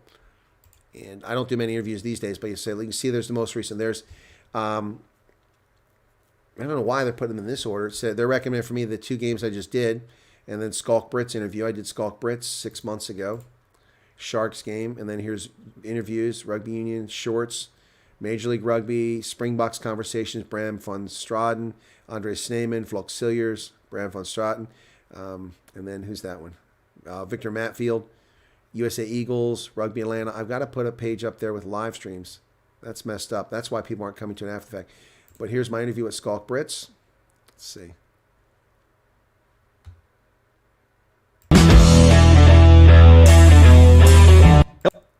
Back to Chris Wyatt Reports. This is Chris live in central Pennsylvania once again. Can I get a mic check from somebody out there? You know, I've switched up with these mics back and forth. It's playing havoc. I think you guys can hear me. But if you're in the chat, I know that Skulk can hear me. But if you guys are in the chat and you can hear me, just give me a thumbs up that you're getting the microphone. Okay. Anyway, welcome back to the program, folks. Another in our continuing interviews of Springboks and former Springboks. Although, to be honest, we've never interviewed a current Springbok. I haven't broke that ice yet. Trying to figure that one out. Yeah, I was trying to get Mornay Sten before he announced his retirement, but haven't got him yet. So we'll keep working on that. Anyway, folks, Skulk Brits is with us today. It's a real pleasure, Skulk. How gaan it? Fantastic. Thank you, Chris. It's absolutely fantastic here in Stellenbosch, but that beard of yours looks beautiful. Well, I think the jersey looks beautiful, but that's just me. So Skulk Brits was on the program. He was a delight. I actually met Skulk in the Western Cape on my last trip there and was trying to link up with him at the World Cup, but it just didn't work out because he went there after I left. He went for the knockout stage, or, you know, the playoff stage. Yeah, so I didn't see that. Using your purchase strategy best for beginning people entering credit market first job. Yeah, no, Gus, fair point. But you got to get out of the habit of paying interest on credit cards. Use them to your benefit. Oh, you tried to find it, Sue? Okay, well, Rugby Ascendant here. I'll give you the link there. Okay, thank you for trying to find it. So here's the link. Next week will be URC action. I'll be calling the games with the South African sides. So for URC, what I do is I always call the South African sides as long as the games aren't being played concurrently. If they are being played concurrently, which occasionally happens, hasn't happened much this season, but when it happens, then my priority is the Stormers games first. I'll do that. Then I'll do the Bulls games, and then any games after that. When there's a conflict with Curry Cup, which there has been in the past, I'll do URC first, and then I'll do Curry Cup second. But I do Curry Cup games. I do Six Nation games, but only usually the Celtic games, Scotland and Ireland, not Wales. Occasionally I do Wales. And I used to do sevens, but sevens is a joke now. It's an embarrassment. It's no longer interesting, so I don't do sevens games anymore. Yep. Hey, Paulie. Rescue the firefighters in New York. No, I didn't see. What was the rescue? What happened with them? I didn't see that. Sorry, my nose is itching there. Nas Bota, yeah, I did a live stream with Nas Bota in Bloemfontein, and then I had Nas as a commentator on my program during the World Cup until some little hate-wanking leftist maliciously maligned me and spread lies about me, and it cost me my conversation with Nas. Yeah, love to have a meal with you at Eros and Leopard's Valley in Namibia. I don't know when I'm going to get back to Namibia. I don't have a huge following in Namibia, and it's very far away to go, and it'd be a great expense to do it. I mean, I enjoy Namibia. I really love to go up to Etosha. I've never been to Etosha, but maybe one day. I'm at 17.5 kilowatt hours. In 15 minutes, I predicted 20 minutes max. I've now gone over my daily consumption. So everything that goes in between now and probably about 5:30 when it starts to tail off, it'll be gone by 6 o'clock because the amount of sunlight drops, is bonus. That'll be a plus to me. It'll put me in the head there. So, yep. Anyway, yep. Yeah. All right. So, what happened with Garrett?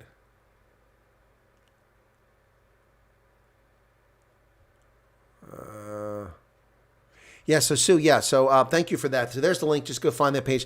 I actually just realized I need to go back to the page and change that and put my live streams up as the top thing, because that's the thing I'm doing the most on the channel. It might be one reason why it's not growing right now. I'm looking at that channel and I see that at the top it's for you and then videos. I need to create a thing at the top that says live streams or URC or something like that. Yeah, yeah, that's what needs to go at the top, because it looks like nobody watches this channel, but I mean, that's not the case. I mean, if I go to the videos, so if I go to the videos,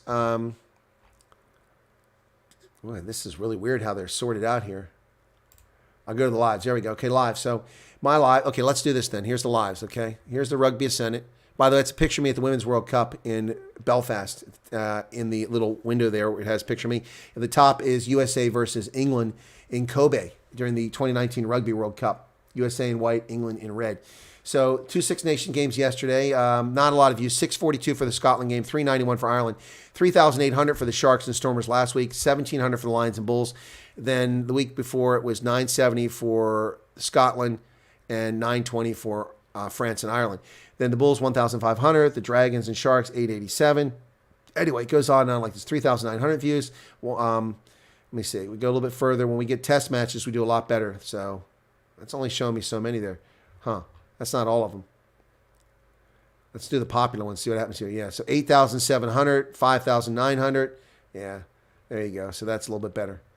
Anyway, but that's so that's that. So 401 videos are on that channel. So a lot of those are my live streams. Yep. A lot of them are live streams. So that's Rugby Ascendant. So get rid of that. All right, now we're back here. Okay, cool.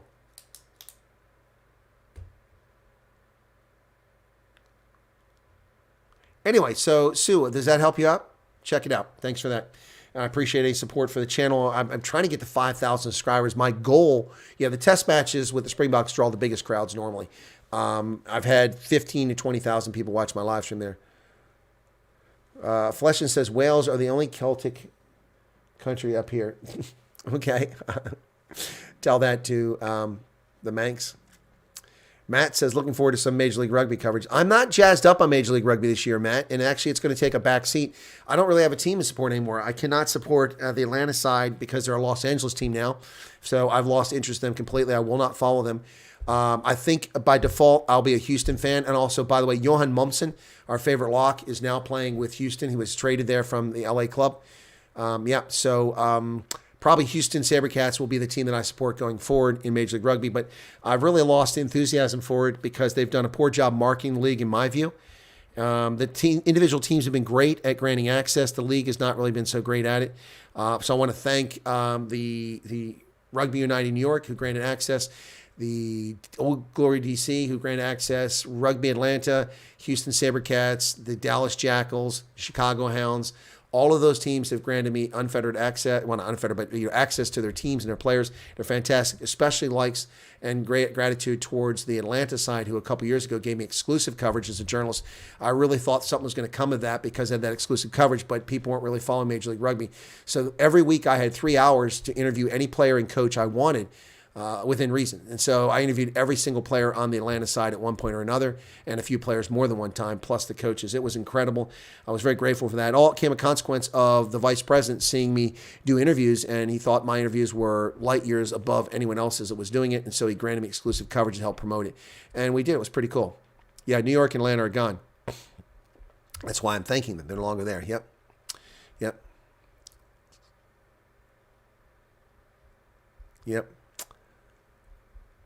Mr. Super Brew never shares his rugby betting tips. No, I think Matt watches my program to get rugby betting tips. I think that's the case. Oh, man, we're going on 3 hours, folks. I really need to wrap up here Sunday. No comments, says Matt Canale. By the way, folks, you know that when I went to Chicago, I met Matt. I was there to cover the Chicago Hounds. I actually met Matt. That was a pretty cool event. Yep, that was pretty cool. Nice experience there. They were fantastic. Give me access there. I really enjoyed it. And there's a few players that we like Mark O'Keefe, used to play with New York and then Atlanta, is now playing for Chicago. Also, Adrian Carlse, who's from Nisa. Adrian Carlse, who used to play with Atlanta. Then he played with Dallas. I interviewed him at both places. And then he's now playing with Chicago. So maybe I try to get Chicago. Anyway, you guys take care. Have a good night. I need to take a break, and I got to take care of some business. So thanks a lot, everybody. Don't forget, also, I'm doing my campaign. There it is. There's the campaign. Running for office. I've got some work to do on that today. So thank you all so much for that. Charles saw the live feed with Matt. That was pretty cool. We did that right there from Chicago, like during halftime or something like that. It was pretty cool. I enjoyed that. All right, Sue's got it. Cool. Thanks, everybody. And enjoy the rest of your day. I need to get something to eat. I'm getting my blood sugar's running low here. My tank is running low. I may be charging a lot of solar power onto my panels. I'm at 18 kilowatt hours now, folks. 20 minutes. So we gained 2 kilowatt hours in that 20 minutes. That's pretty good. That's pretty good. That means we're getting 6 per hour. That's good. So 3 hours, 18 more. That's 36. I could set the record. I think 36 is my record here. 36 something. Let me see. 36.2. Or 30, is that 36.5? Hang on. 36.2. Yeah, 36.2, which was on February 18th, is the most I've ever had. Yep. Yep. So I could possibly beat that today. We're halfway there. Isn't that cool? All right. Hendo saw the beard. All right, cool. Thanks, everybody. Take care. Take care of yourself. Really appreciate it. And thanks, everybody. It was a nice time with you guys today. No secret agent, man. I just did that for you guys to have a little fun yesterday. Delete that. That's gone now anyway. That was just for the live audience. It goes afterwards because you get a copyright claim, so I have to delete it, and it gets removed. Cheers. Thanks.